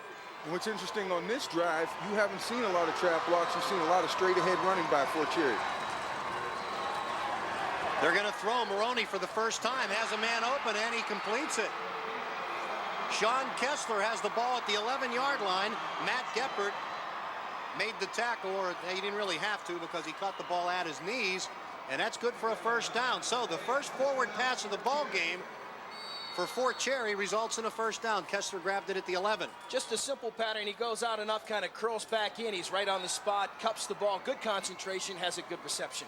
Vernillo's over 100 yards now, 103 on 22 carries. He doesn't get the call this time. Maroney on the bootleg to the right, and it looked good for a minute, but a nice job and some real speed by Bob Pica as he closed in on the play. And for a minute, I thought he had a lot of green out there, but Pica, some nice lateral pursuit, pushed him out of bounds. Really impressed with Fort Cherry's doing on this drive. They had to get away from some of the things they're usually successful with. They're starting to mix it up, and they had Riverview off balance on that play. Pickup of 2 yards, 2nd down and 8 for Fort Cherry. All right, there's a timeout on the field. Fort Cherry's on the move. They trail Riverview 13-0. It's the WPIAL Class A championship game from Three Rivers Stadium. Welcome back to Three Rivers Stadium. Fort Cherry in the playoffs so far beat Monessen 40-12, Clairton 15-0. Sorry, Joe, had to mention it. And 25-24, they beat Farrell on a 32-yard field goal by R.B. Hirsch last week, outscoring their opponents 80-36. They'd like to get on the board here now inside the 10-yard line for the first time today, and that's Student Body Center, I think. They're plowing ahead, a mass of humanity to the 5-yard line. Garrett Moore and Steve Sycon made the tackle for Riverview, but Fort Cherry is smelling the end zone right now. You know, in talking with Coach Gary earlier in the week, he said, Guy, that his team is really not that strong, and he doesn't feel that they're that big. He thinks that they're tough, that when they have to down in the trenches to get the job done, they're going to do it, and they just moved the Fort Cherry defense there. They have to do it now. It's 3rd and 3, and they need to get on the board. Vernillo kind of dances and slices and dices his way down to the 3, maybe the 2. I don't think he got enough for the first down, but he's pretty close. Bob Pica and Josh Walsh were there to meet him before he could reach the stick. They can get a first without getting a touchdown. It's possible, and I believe the officials are going to call for a measurement on this one. And we have a little bit of an injury, it looks like, for Riverview. Sam Glover limping around a little bit out there. He's staying in the ball game, though, but came up a little lame on that last tackle. He's a tough kid, too, Guy. He'll pour it all out for you now. There's no tomorrow. No need to measure. They're 2 yards short. And this is the biggest play of the ball game yet. 4th and 2. You got to give it to Vernillo in this situation. It does not look like he made it. The Riverview kids say he hasn't. You can't tell from the pileup right now how far he got. Garrett Moore, the defensive end, closed the gap in there and nailed him. And they didn't make it. This is crushing, Joe. We talked about, this is what they needed. They get in the end zone here and make it 13-7 or whatever, and it could be a good ball game, but you get down inside the 5 and come away with nothing. That really hurts. If you look at the play again, you know, it was just a defensive pinch. They pinched the line, and they expected what was coming. Again, Fort Cherry in the cheek back set, and they just shut it down. And you can tell from Mike Vernillo's face, they look like they've got their heads down a little bit now. They need a big defensive stand there, keep them hemmed in, and at least keep the field position. Heekins bounces off the middle, goes outside. Doesn't have much room, though. He gets to maybe the 5-yard line before he's brought down by Chira and Vernillo. This will be an important defensive stand for Fort Cherry. If they can keep them down here pinned in their own end zone, they still have a chance to get good field position and come right back down with straight ahead running that they've been doing in the second half and maybe get some points on the board. Of course, what we saw in the first half, Joe, it was a scoreless first quarter, but Riverview had the field position advantage. Now it's scoreless so far here. Fort Cherry has had the field position advantage. They have to turn that into a touchdown or two to get back in the ball game. 2nd down and 8 from the Riverview 5-yard line. Big pile up the middle. Heekins gets a couple of yards out to maybe the 7-yard line. Lou Ryan and Ken McGregor with the tackle for Fort Cherry. Be interesting to see what Jake Cappa is willing to do this deep in his own end zone. Does he want to throw the ball on 3rd down and 6, or does he going to stick with his running game, punt it, and depend on his defense? Watch two, guy. We keep seeing Cappa, as we talked about earlier, using the short side of the field. They like to trap. They like to try to get outside, and they've been basically doing that here in the second half. And, you know, Jake is a great football player. I don't know if you're aware of it, and I played at Connellsville, the AD, for 12 years, and Salem, West Virginia, both ways, defensive end, offensive tackle. Oh, they're going to roll. He looks like he wants to throw. Dujak has nowhere to go, and he's going to be sacked. They were bold. You got to give them an A for guts, but they're really hemmed into their own, inside their 5 now. Tim Bennett was in there along with James Fender, and a good job. Fender is the guy, too, on defensive end. Sophomore at 6'4", 200 pounds. He stays at home, just comes down the line and makes sure that he does the job. And really, there's no place for Dujak to go. Also, the receivers on the play, if you watch this, they were well covered. They tried a little crossing pattern on the outside, but you see standing right there to make the defensive play is R.B. Hirsch, their kicker. Chad Bynum was covered. It looked like Matt Geppert was open, but I guess he didn't see him or didn't have enough time. So they got a punt from deep in their own end zone. Belisario, whose brother is the punter for Duquesne University, kicks it out, but excellent field position for Fort Cherry. Fair catch by Vernillo. They'll put the ball in play at the 26-yard line of Riverview. Riverview leads 13-0. We'll be back to the stadium after this. Welcome back to Three Rivers Stadium. You see that specially made helmet that R.B. Hirsch wears there to give him a little extra head protection. The field position battle here is swinging toward Fort Cherry. They have now started an average in the ball game on their own 43-yard line.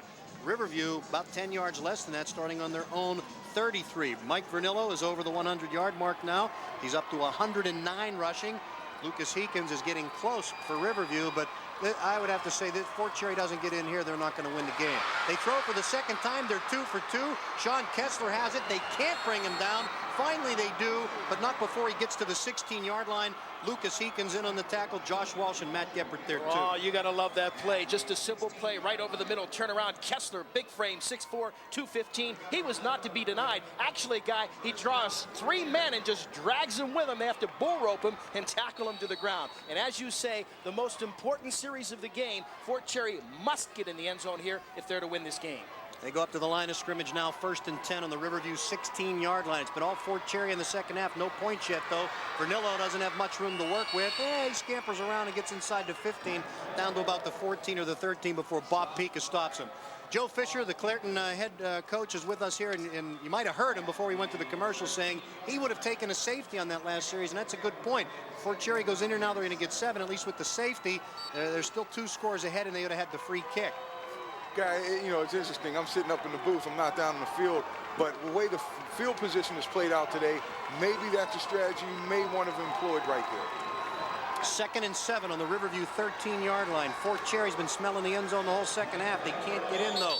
Vernillo carries. He's over 100 yards. He gets down to about the 10. It's going to be 3rd and a long 3. Justin Dujak, who has had a tremendous game defensively, gets an assist on the tackle along with Steve Sycon. Guy, going back a couple of plays when they threw the slant, we've been talking about that all day. We thought that was open, and basically, even though the Riverview's playing the zone, when they split that receiver wide, he ends up one-on-one with the corner. All right, Vernillo up to 115. He's carried 27 times already in the ball game, averaging 4 yards a carry. Straight ahead, that's going to be real close to the 1st down. Not quite there. It doesn't look like. Garrett Moore making the tackle. It's going to be either 4th and 1 or 4th and inches. Away from the trap now, just simple power football. Jim Gary, he's a basic kind of guy. Earlier in the week, they said to him, look, we're going to get you a special bus to go to Three Rivers. He said, nah, I want a school bus. We do everything pretty much the same. We're going to treat it as just another game. All right, well, they need to treat this not like just another drive. They've been inside the 20 twice, both times inside the red zone, came away with nothing, turned it over on downs. The last time they had the ball, they were inside the 5 and couldn't get into the end zone. They trail by 2 touchdowns. If they get in here, we're going to have a heck of a fourth quarter because the third quarter is just about over. And you know, Guy, his father, Mike Vernillo's dad, John, played for Coach Gary, and I asked who was better. He was a diplomat at first, and then he kind of winked and said, believe me, Vernillo, the son, is better than the dad. Although the dad has a record Vernillo may not break, the longest run in Fort Cherry history, 98 yards from scrimmage. Biggest play of the ball game. They're going to sneak it, and they're going to get it. It looks like Maroney gets inside the 5 to the 4. First and goal to go for Fort Cherry. Back to basics. I knew that Coach Gary would come out. He would make some adjustments. He got away from his trap game, even though that's what's been successful for him all year long. And he's come basic football, straight ahead running, and they're just moving the power. It's a great job by Fort Cherry's offensive line. And you saw quarterback Maroney. Great players do great things when called upon. He comes up very big here and gets that all-important yardage to keep that Fort Cherry drive moving right along. Fort Cherry practiced at Peters Township this week to get used to the turf. Vernillo dances and spins and gets into the end zone. Mike Vernillo, well over 100 yards, close to 30 carries. He gets the Fort Cherry touchdown. They're on the board. It's 13-6. What a great touchdown run it was. There it is, the Ranger series, we tell you. He leads the back up through the hole, and they just crash through. Vernillo gets in the end zone, was not to be denied. And, Guy, we have ourselves a football game. Ken McGregor throwing a big block that time for Fort Cherry, and they're going to kick. R.B. Hirsch, the hero against Farrell, with a 32-yard field goal to win it in the mud. Perfect placement, perfect snap. The kick is up, the kick is good, and hey, with a quarter to go, Fort Cherry pulls within 6. It's Riverview 13, Fort Cherry 7, and we have an injury on the extra point. The Riverview player is down. I believe it's Steve Sycon. Let's take a peek at the touchdown again that makes this a heck of a ball game. A 6-play drive, 26 yards, ate up 3 minutes and 18 seconds. And the thought of taking the safety by Riverview, Joe Fisher mentioned it here in the booth, now looks like it would have been a good call because the Vernillo 4-yard touchdown run pulls them within 6 points. And that's the big play that Coach Gary talked about all week. The power eye, unbalanced line. They run Kessler in between the guard and the tackle. He leads the interference, and bing, they come in and they score. Sycon is up and comes to the Riverview sideline. Looks like he's okay. 6 plays, 26 yards on that drive. And as I said, it took 3 minutes and 18 seconds, so didn't chew up too much time. And it's anybody's ball game now. Field position meaning so much. Joe, first half it was all Riverview field position wise. They got 2 touchdowns out of it. Second half it's been all Fort Cherry. So far they have 1 touchdown out of it. And I mean, you think about them being stopped inside the 5-yard line. This very easily could be a tie game or a Fort Cherry lead right now. Like we said earlier today, that special teams have been, always are so important in championship and playoff games. I think that a less than average for Belisario punt really put Fort Cherry in good position. And like we said all day, you have backs as good. You get that close to the goal line, somebody's going to score. Hirsch is going to kick off for Fort Cherry. Heekins is back deep to receive, flanked by Geppert and Belisario. And it's going to be Belisario. He gets out to the 30, has some blockers, cuts back to the middle, doesn't reach the 35 though. And the battle of field position remains in the favor of Fort Cherry. Making the stop, Sean Kessler on the kickoff, assisted by Lou Ryan.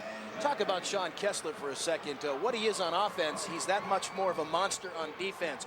Watching him over the year against Farrell and in other games, if you look at the play of Kessler now on special teams, he's just all over the field. He's someone that the Rangers count on time in and time again to do the job. Bill, you and I watched tape of that Farrell game. I swear he was in on every tackle. Number 24. He was everywhere. Of course, he uses his speed a lot to help him out defensively. Heekins is going to carry us some running room out over the 35, the 40, and out to about the 44-yard line before he stopped, picks up about 11 yards and gets a first down. Mike Villella and Sean Kessler in on the stop. Big block thrown by Bob Pica. From the I formation, simple play, they trap there. Once Heekins finds the seam in the lane, look out, he's gone. Had a 69-yard touchdown run to win the game against Southside Beaver. Right here you see it, the trap, pulling everything. Look at Heekins' speed right there. Does a great job to hurdle over the receiver, and it's nothing but green sailing on the real estate. That gets him out of a little bit of a hole, and we have a Fort Cherry player down on the ground. I got the binoculars on him. I'm trying to see the number, and I can't. Jim Gary and the staff is out. Adam Timko looks like number 83. Yes, Adam Timko, the defensive end. We're working on him a little bit right now. He's okay, though. He's coming off on his own power, and he's beckoning to the Fort Cherry crowd. Hey, let's go. As I mentioned, hey, it's $7 to get in down here today. You can watch all 4 games. Of course, this one's almost over, but you can't beat that. What's that come out to? I'm not good at math. Less than $2 a game. You know, the crowds, too. Look at those guys. They're the winners, huh? You know, looking at... Hi, Mom, aren't you proud? How about Fort Cherry, McDonald, and you look at that area and their Quicksilver. The whole community went wild this week, too. There's signs everywhere. Ranger cheers going up. Matter of fact, one of their players, Liam, I understand that he sings a song every Thursday at a pep assembly when they win. So Liam Ryan, that's the guy. I understand he's quite a singer, too. All right, that's going to end the 3rd quarter. It's a good ball game. Riverview has a 6-point lead. Back with the final quarter after this. There's the Riverview cheerleaders. They have a lead, but they can't be feeling real comfortable about it right now. In the 3rd quarter, Fort Cherry ran 21 plays. Riverview only 6. Riverview has the ball right now, though, on their own 44-yard line. William Anderson has one of the touchdowns in the ball game. Nice second effort. Gets out to the Steeler logo near the middle of the field. Let's take a look at some of the stats from the 3rd quarter. It was a quarter dominated by Fort Cherry. And there's William Anderson. He had the 2nd Riverside touchdown to, at that point, make it 13-0. And we talked about missing that extra point. It could still come back to haunt. And there's the through 3 quarters. First downs, Fort Cherry has the lead. They've almost caught up in rushing yards. They've passed them in passing yards. Total yards, look at that. Almost dead even. But time of possession's been all Fort Cherry. Right now, Justin Dujak snowed under. Nowhere to go. Stopping him for Fort Cherry is Brad Schultz, and Riverview needs to possess the ball a little bit, pick up a couple of first downs here. Of course, you could say to give the defense a bit of a break, but in single platoon football, it doesn't matter. Those kids are out there on both sides. I like the play of Jeff Denny right there. He actually kind of sat at home and turned the play inside, kept his ground, and did a good job for Fort Cherry, the Rangers. Denny had 5 tackles in the first half alone. He's had an excellent ball game. See what happens here. It's 3rd and 6. A very important play for Riverview. Dujak wants to throw. Down deep. The ball is caught by Chad Biden, and he goes for the touchdown.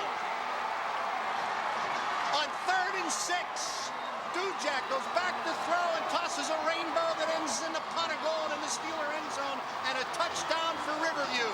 And they have hardly had any success in the second half, but in one play, they take a 2-touchdown lead. Chad Biden, 17 receptions, 273 yards, 16.1 yards per average a catch. And that ball actually off play action, guy. Watch right here. Little fake to the line, buy some time. The ball looks like it floats. A good defensive play. Knew he was going to get hit. Biden, great concentration. There to make the grab. Scampers into the end zone. What a beautiful touchdown. R.B. Hirsch was back there, and we have a linebacker trying to cover a wide receiver. It's kind of tough. And Dujak took a shot from Brad Schultz. He was a half-second late, nailing him for the sack. But as a result, it goes for the touchdown, and it is a they're going to go for the 2 because they missed the extra point earlier. The pass is completed to Heekins, but he won't get in. A nice tackle to prevent the conversion by Mike Vernillo. So the score, 19-7. Riverview leads, and on one big play in the 4th quarter, they're back up by 2 TDs. They're banging the drums on the Riverview sideline, and they're back in front by 2 touchdowns as there's 10.5 minutes remaining in this Class A championship ball game. We've talked all day about these teams like to run the football. Joe Fisher was saying at halftime that if there's a passing advantage, it probably goes to Riverview, and we just saw it there. 4 plays, 66 yards, 53 of them coming on the touchdown, and we'll see how Fort Cherry responds here now. Vernillo takes the kickoff, and he's got some room. He's out the midfield, 50, 48-yard line. He's down into Riverview territory. First time today that the kick has gone to him. He returned one for a touchdown to open the Farrell game last week. Matt Geppert finally brought him down, but for a while, looked like he might break that thing. Let's take a look at the touchdown now here. It's 3rd and 6. Keep in mind, Riverview has not had a first down yet in the second half. Chad Bynum wide open, springs it free into the end zone.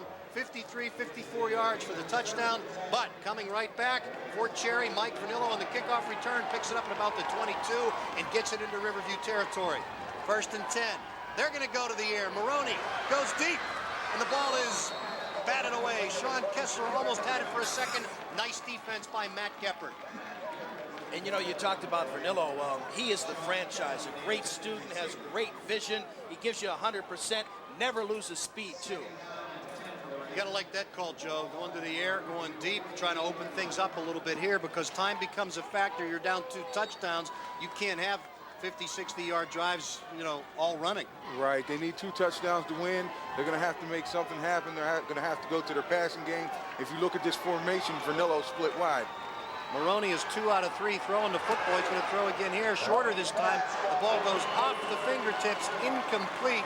Trying to make the grab for Fort Cherry was Adam Timko. Chad Bynum, nice defense, though, staying right with them there. The pass was a little high, and there was pressure on Maroney as well. But he still got the pass off and threw a nice spiral. You called it right. Here comes Seacon. He delivered a hit. Perhaps Maroney had to throw the ball just a quick second before he'd like to. As a result, Seacon comes up and makes a good defensive play to stop the play for naught. So it's 3rd and 10. Guy had a pretty good feeling that play was going to come. That's the play that they scored their first touchdown, the tight end delay when in our playoff game. Okay, Kessler splits to the right. Maroney's going to throw again. Short dump off to the side, intended for Brandon Chira, but he slipped, and you could see, Bill, you talked about field conditions. When Chira slipped, the water sprayed out from under his feet. I don't think that play was going anywhere anyway. Riverview did a nice job of defending it, even if he catches the ball. And see, that's something here that Fort Cherry has to do. They got to open up the game just a little bit. This is what Jake Cappa wanted to do coming in, force Fort Cherry to throw the football. And earlier in the week, Coach Gary said, hey, look, we're not a throwing football team. We basically love to run 70 to 80% of the time. So Fort Cherry's going to punt it away. Ken McGregor does the punting duties for them. A little bit of pressure from Geppert, but he gets the kick away. Doesn't get it very far. It does bounce out of bounds, not returnable. 26-yard line is where Riverview will take it over. They don't need to score anymore. They just need to eat up about 10 minutes and 7 seconds off the clock, and they'll be the Class A champions. Got one point I want to make. I know Coach Gary's been coaching for a long time, but sometimes as coach you start to feel it slipping away. You don't want to press too much and get away from things that you don't do well, and that's throwing the ball for Fort Cherry. And you know, gentlemen, in the meeting with the first 2 teams when they played last year, Jake had told me, he said, Bill, the score was 35 to nothing at halftime, and basically the JVs played in the second half. And each pass got shorter. They went deep on the first one, shallow on the second one, and then went to the screen on the third one, and none of them worked. Deakins carries, picks up 2 or 3 yards. The winner of this game, by the way, will move on to the PIAA state semifinals against the winner of the Bellwood-Annis Sharpsville game. So the winning team here today is not finished. They'll be heading to the state semifinals, so there's a lot at stake.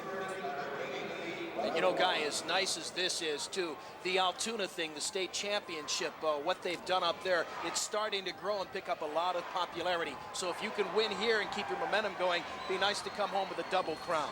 Make no mistake, though, you think of the states as the big one. The WPIAL title is the one that they all go after, and it means a lot to them. Dujak's going to keep it himself, comes over the 30 to about the 34-yard line before he's brought down by Sean Kessler. Nice blocked by Willie Anderson that time, but it's still not enough for a first. It's going to be 3rd and about 3. Guys, take a look at the play. It's a little belly keep. Dujak keeps the ball. He's a good runner. He's built a lot like Heekins, thick and hard to bring down. He's had a good game defensively today. It's tough to go out there and play defense and have to go in and run the offense as well. Dujak's a great linebacker. In fact, he's Eastern A Conference MVP.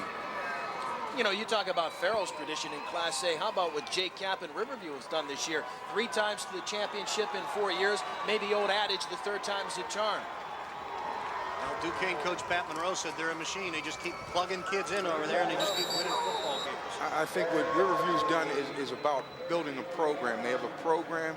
This may not even be the best Riverview team that's been to the stadium, but the program at Riverview is excellent, and they just continue to win and go to Three River Stadium. Jake gives a lot of credit to his staff. His son, John, is his line coach. He teaches great techniques. And then also his son, Jacob, who's on the sideline in a wheelchair, he's Jake's biggest hero. He just said he has given him so much over the years. He really has won the big one. He is the reason why Jake feels that the ball game's just something to have fun with. 4th down and 2, so Riverview's going to have to punt it away. The snap is good. Good pressure, though, but Belisario gets the kick off, and it's going to be a fair catch at the 42-yard line. Pretty good field position for Fort Cherry as Vernillo made the fair catch. Their problem is they have under 8 minutes to go, and they need to score twice. Right now, you want to look for Fort Cherry to go to their passing game. They still have to get the ball to Vernillo in the form of a draw, in the form of a screen, or short passes, whatever they can do. And usually when they want to pass the ball, you'll notice they'll split him out wide. Yeah, we talk about Vernillo's running, Joe, and he's also their leading receiver for the year as well when they do throw the ball. So see what happens here. They're going to pitch to him this time. He goes off the right side, and he is stopped, and stopped big. There to make the initial hit is Charlie Steffi, but Ethan Gigler helped him out too, but it was Steffi that stood him up shoulder pad to shoulder pad. Steffi, the left tackle, just came across the line, banged him and said, hey, how do you do? You can hear it on the bridge down there near Oakmont. And that kid is quite a player. Remember, Jake had talked to us last year, too, about the plyometrics thing. He really bought into his program. He feels that stretch, where they stretch the muscles a bit. I didn't understand it last year. I don't understand it this year, but plyometrics, you say. Okay.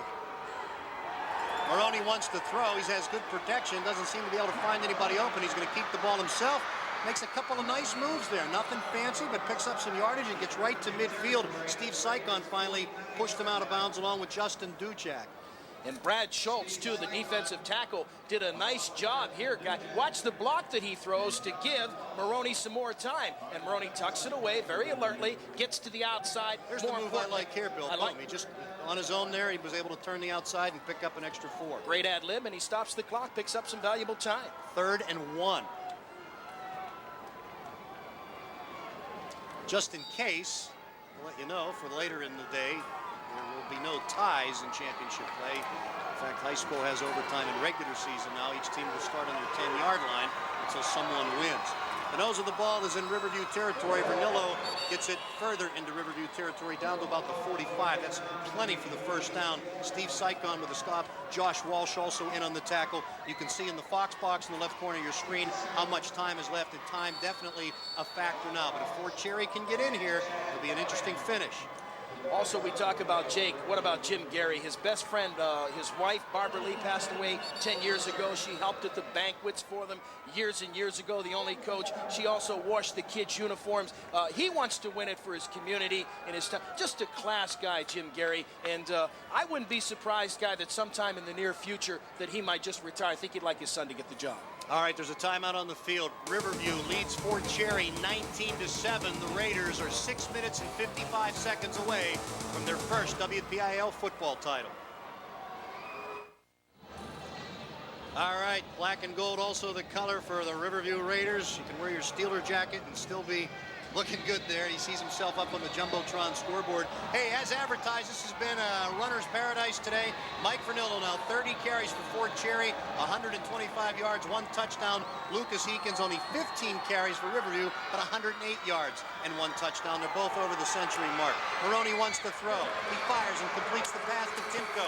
Timko gets down to the 35-yard line. He's pushed out of bounds by Geppert and Eakins, but they pick up the first and 10. And they, you know, it's funny, they haven't thrown the ball much all year, but when they have in this quarter, they look pretty darn good.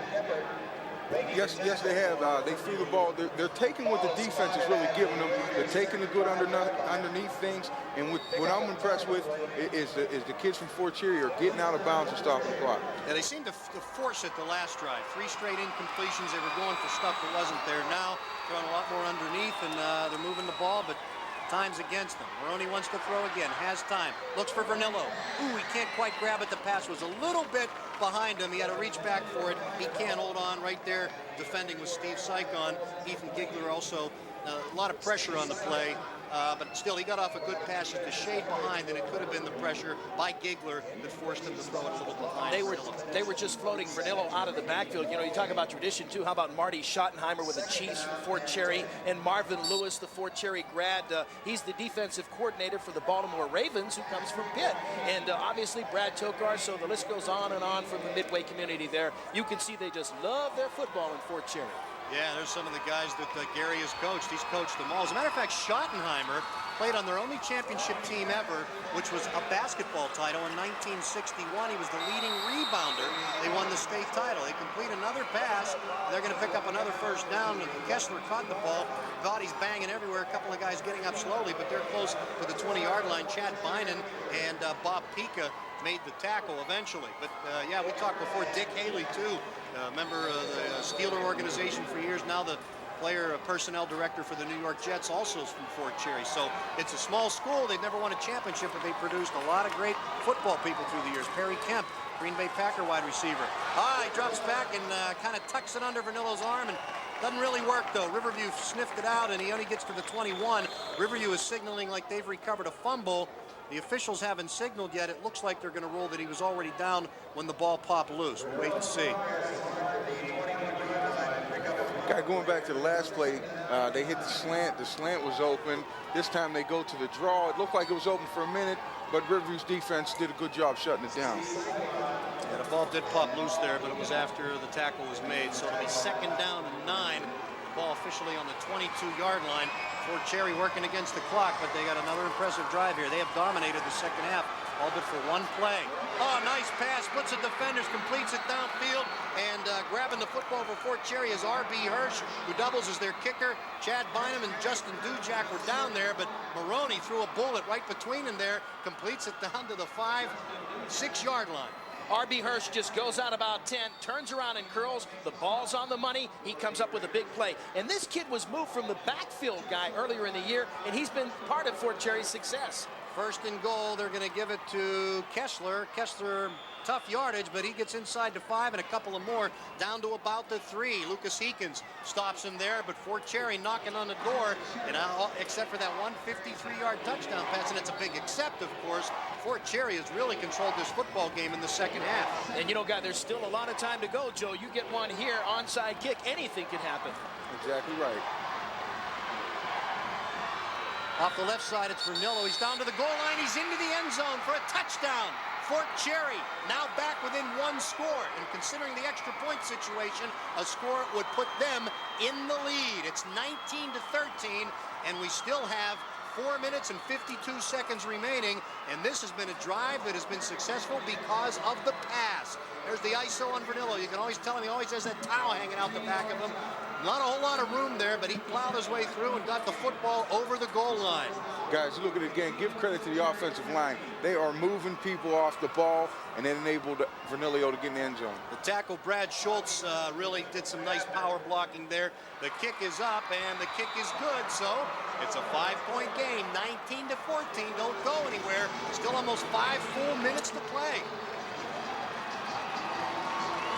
Bill Fontana has left us to go down on the field to do some coaches' interviews afterwards, and we got ourselves quite a ball game here, Joe. You know what? It'd be interesting to see what Coach Gary does now. If he's going to kick the ball, his defense has played real solid in the second half. Is he going to kick the ball, see if he can get it back on the punt, or is he going to try the onside kick right now and try and get it back and keep the momentum alive?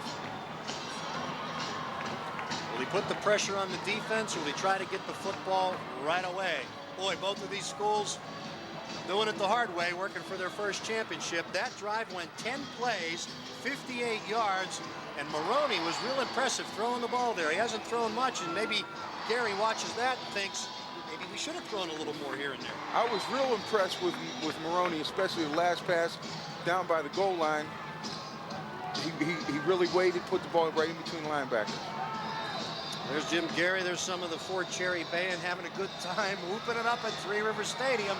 The first of 4 games we'll be bringing you today, capping it off with the Quad 8 Championship tonight at about 6:45.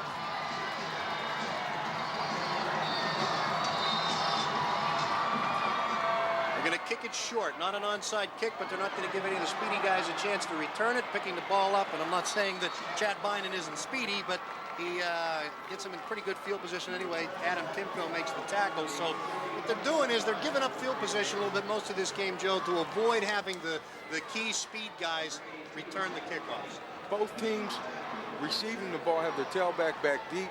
Both teams have chose to kick the ball away from that tailback and give up the field position.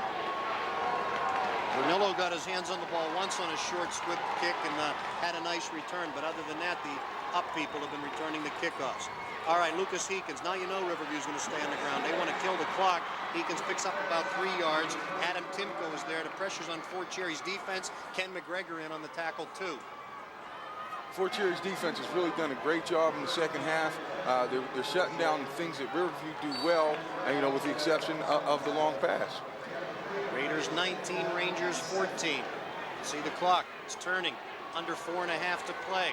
Second down and 6. Ball on the Riverview 45-yard line. I formation. Twins to the right. They're not going to throw it, though. Heekins has some running room. He's across midfield to the 45, the 44, and the 43-yard line before he's tripped up by Mark Villela and Mike Vernillo. But it's a first down, and Riverview buys themselves some more time on that clock. This is a big play right here. The trapping by Riverview, surprisingly, has really gotten it done. Kids like Giggler and Pico have really done a great job on the offensive line. Got a flag on the play. Looks like a illegal procedure against Riverview. That's going to bring it back. God, this could end up being a big call. Fort Cherry really needs to come up with a stop, and they need to come up with a stop right now. It's going to bring it all the way back to the 39-yard line, nullifying that big play. So illegal procedure, it kills the big play, and it makes it, it's still second down, but it's 12 yards to go now.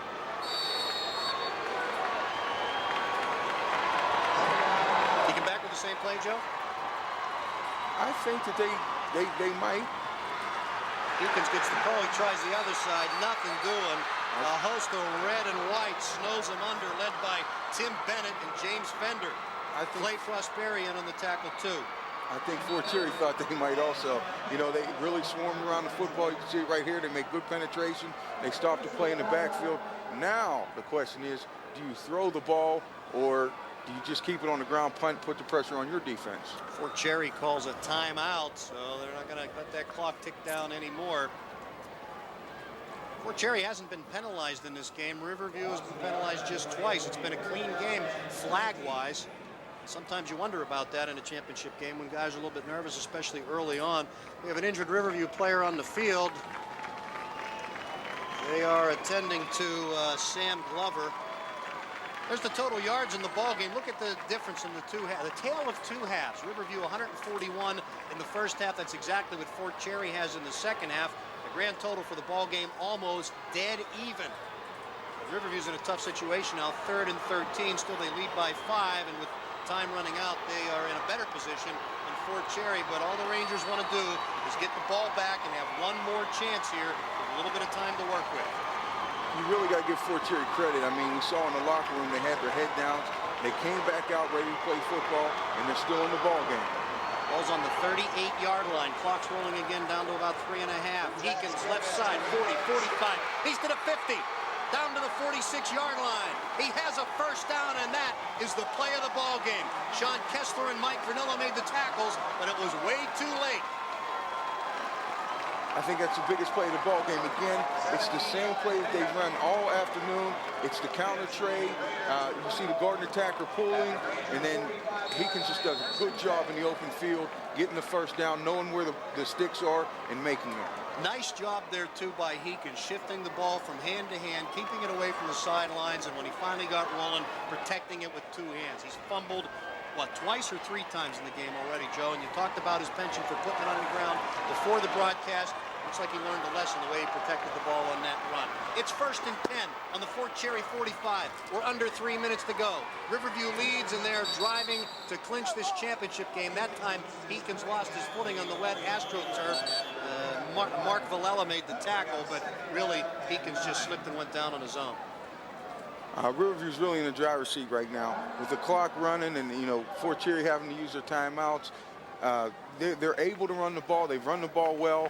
Not so much in the second half, but I think another first down is going to ice the game and make Riverview WPIAL champion for the first time. And Fort Cherry just took their second timeout. They have one left. There's Jake Cappa. He's got to be feeling good, but he's been here before. He lost by a point last year, blown out by Western Beaver a few years ago, and you don't want to celebrate. You know what that feeling's like. You're there, you're almost there, but you don't want to get excited until there's all zeros on the scoreboard. As a coach, especially a coach who's been here so many times, I'm sure Coach Cappa is not even going to raise his hand to celebrate until the very last second is ticked off of the clock. Man, this team started the year 3-3. Cappa wasn't pleased with them. They were getting pounded late in games, Joe, especially in the fourth quarter after a loss to Wilkinsburg. He was particularly upset. He challenged them to get in better shape, become a more physical team, and they've done just that and haven't lost a ball game 6. They've won 6 in a row. Well, guys, if you give me a second to just brag about our conference, they've lost to Wilkinsburg and Duquesne. They weren't conference champions. Our conference had great parity, and as you watch Eakins, great run, and it was just real challenging, and Riverview just represents the Eastern Conference very well. Eakins gets down to the 36-yard line. Jeff Denny finally made the tackle there. There's Lucas Eakins. Now in 7 straight games, he's gone over the century mark. And talk about the conference and their power. That is the Eastern Conference. Clairton was first, Riverview's second. Clairton lost to Fort Cherry in the playoffs, so Riverview is here and representing your conference well today, Joe. And the last time out taken by Fort Cherry. They can't stop the clock again. There's 2 minutes and 39 seconds left. It is a 3rd and 1. They could get the football, but they have to stop this next play. Absolutely. Fort Cherry, the pressure's on. If they don't stop, if they can't prevent a first down from happening right here, pretty much the game's over, and Riverview can start to really lay back and start to celebrate. The Fort Cherry Ranger ought to be playing. He's pretty athletic there. South Park and Shadyside Academy will battle for the AA title. Neither of those schools has ever won a championship. That's coming up immediately after this ball game. As a matter of fact, of the 8 schools playing here today, 6 have never won a football championship. Brownsville hasn't won one since World War II. So the only team playing in the stadium today that's had a championship in recent history is Upper St. Clair in the Quad A game. So a lot of excitement, a lot of new teams here at the Northside Ball Yard for the title game. And Dujak's going to keep it on the sneak, and he gets across the 35 off the left side, picks up the first down, and it'll take a miracle now for Fort Cherry to be able to win this ball game. Riverview running backs and including their quarterback, all they have to do now is really hold on to the football, and eventually they're going to get to the point where they're going to just start to kneel on it, and that'll be the end of the day. The Riverview fans are on their feet on the near side of the field. The Fort Cherry fans on the far side, a lot of them are standing too. This has been a great ball game. The difference was a 53-yard touchdown pass. Dujak to Chad Bynum, and put them in front by 2 TDs. And Fort Cherry, despite controlling the second half, has never been able to get the equalizing score.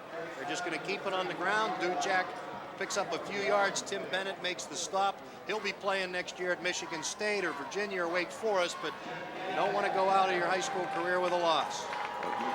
The bad news is only one WPIAL team ends their season on a high note. You have to give credit to both schools, both head coaches. They represented their conference and their schools very well. You talk about Fort Cherry. They were down 13-0 in the half. We saw them in the locker room with their heads down. They came out in the second half ready to play football, and it's been a great game. They weren't crisp in the first half, and you know what they're thinking. If they did anything in that first half, they'd be able to win this game. Got to play 60 minutes to win, and that's what Riverview is hoping to do, even though they've been dominated in the second half. Scoring first also very important in these kind of games. Sean Kessler made the tackle that time on Dujak, but they don't have to gain any ground or they don't have to score again. They just have to erase 1 minute and 13 seconds off the clock, and they'll be the champs. Also, you got to give credit to to Fort Cherry's defensive coordinator, Don Fredericks. He's made some good adjustments. They played sound defense all afternoon, and they've really been able to hold Mike Vernilio. Even though he's gone over 100 yards, he averages 201 yards a game, and they've been really able to hold him at bay when they had to.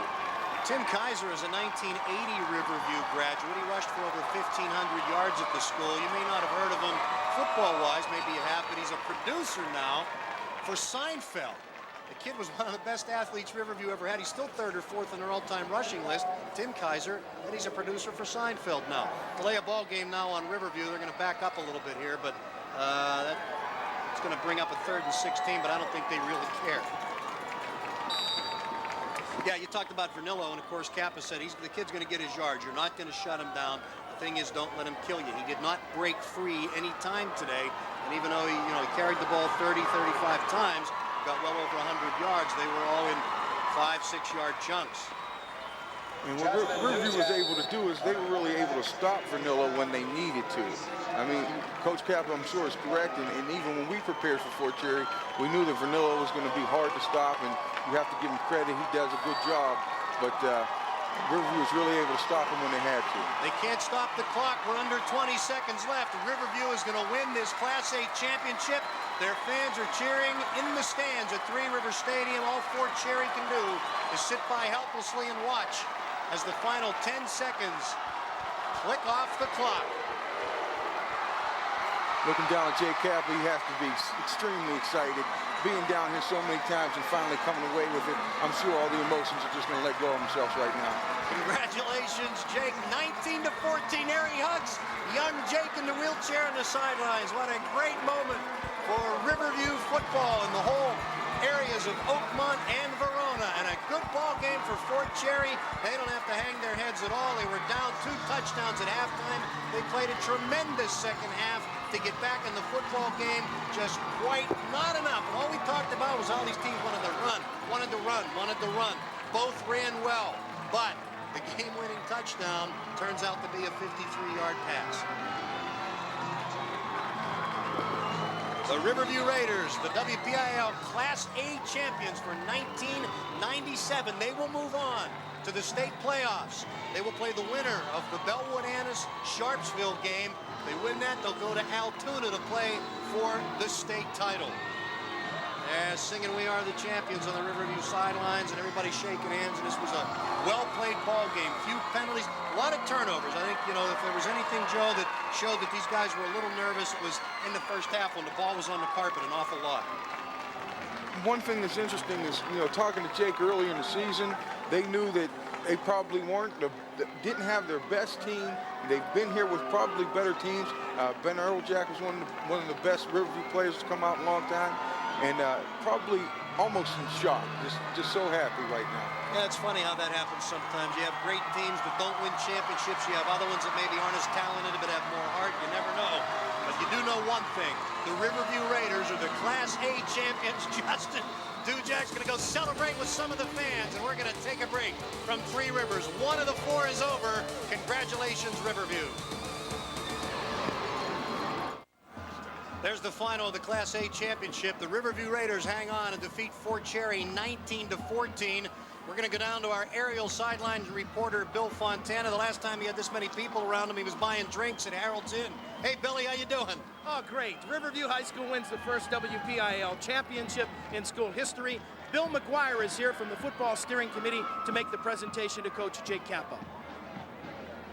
Jake, on behalf of the WPIAL, this is proof positive.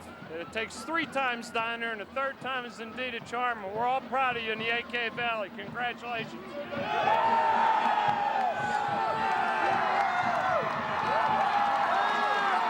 Jake,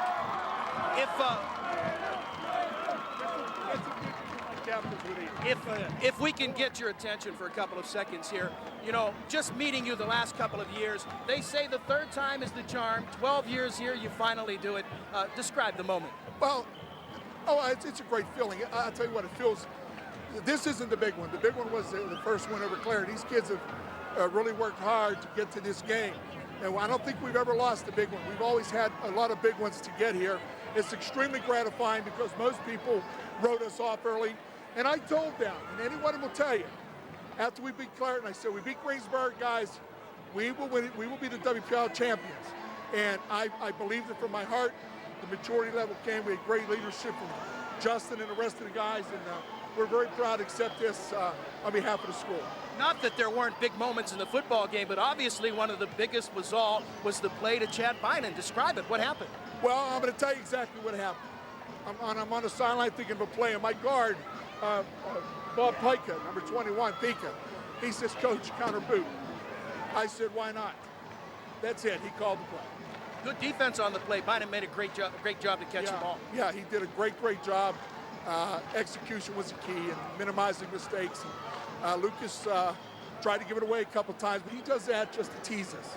But he without Lucas, we won't be where we are today. Looking at your football team, Tommy, you said in the beginning, I don't think we're that good. But obviously you paid your dues, you come here today, and I don't think that there was ever a doubt in your mind. Fort Cherry, a great ball club, you got to give them a lot of credit. They came back. Yeah, please let me compliment Jim and his staff and the players. They did a great job in preparation. We didn't do anything more than they did, but I thought we were better all along. And this is not a backdoor thing. We beat 3 conference champions this year. We beat the #1 ranked team in the WPIAL. I think they were high in the state, and we got what we earned. We deserve it. Justin, let's grab you real quick, ladies and gentlemen. Dustin Dujak. Yeah, you can, Jay. Great job. Justin, tell us about the game a little bit. Tell us your game plan coming in, how you feel right now. We knew Fort Cherry was an excellent team, and they have to be commended. They came out, they played their hearts off. They have nothing to hang their heads about. We came out, we knew the game was going to be won at the line of scrimmage. And our line did a great job. We executed, that was the thing. And half time we stressed execution would be the main key. What about the pass? It looked like it floated just a second, but it was right on the money. Yeah, it did float a little bit. I threw it off my back foot because I was getting hurried by the onside backer coming in. I threw it off my back foot. It got a little error in there, but Chad made a great adjustment. He missed, elated that tackler, and he went in for the end zone. Now, finally, you've been here and you've kind of paid your dues. Describe the moment for us. Well, this is great. I'm so happy. Our team deserves everything. We worked together as a team. This is my 3rd year. I was here as a freshman with my oldest brother, Jeremy. My oldest brother, Jason, came up from Florida. He's an elementary teacher. He came up, so it's really happy to see him. And I love my parents, and I just thank God for letting us be a great day. Congratulations, Justin Dujak. There you have it. Great football day. Game 1 of 4, and they're only going to get better here on Fox Sports Pittsburgh. The WPIAL A Championship, Riverview, the king for the first time. We have more. Don't you dare go away. It's all coming up on Fox Sports Pittsburgh.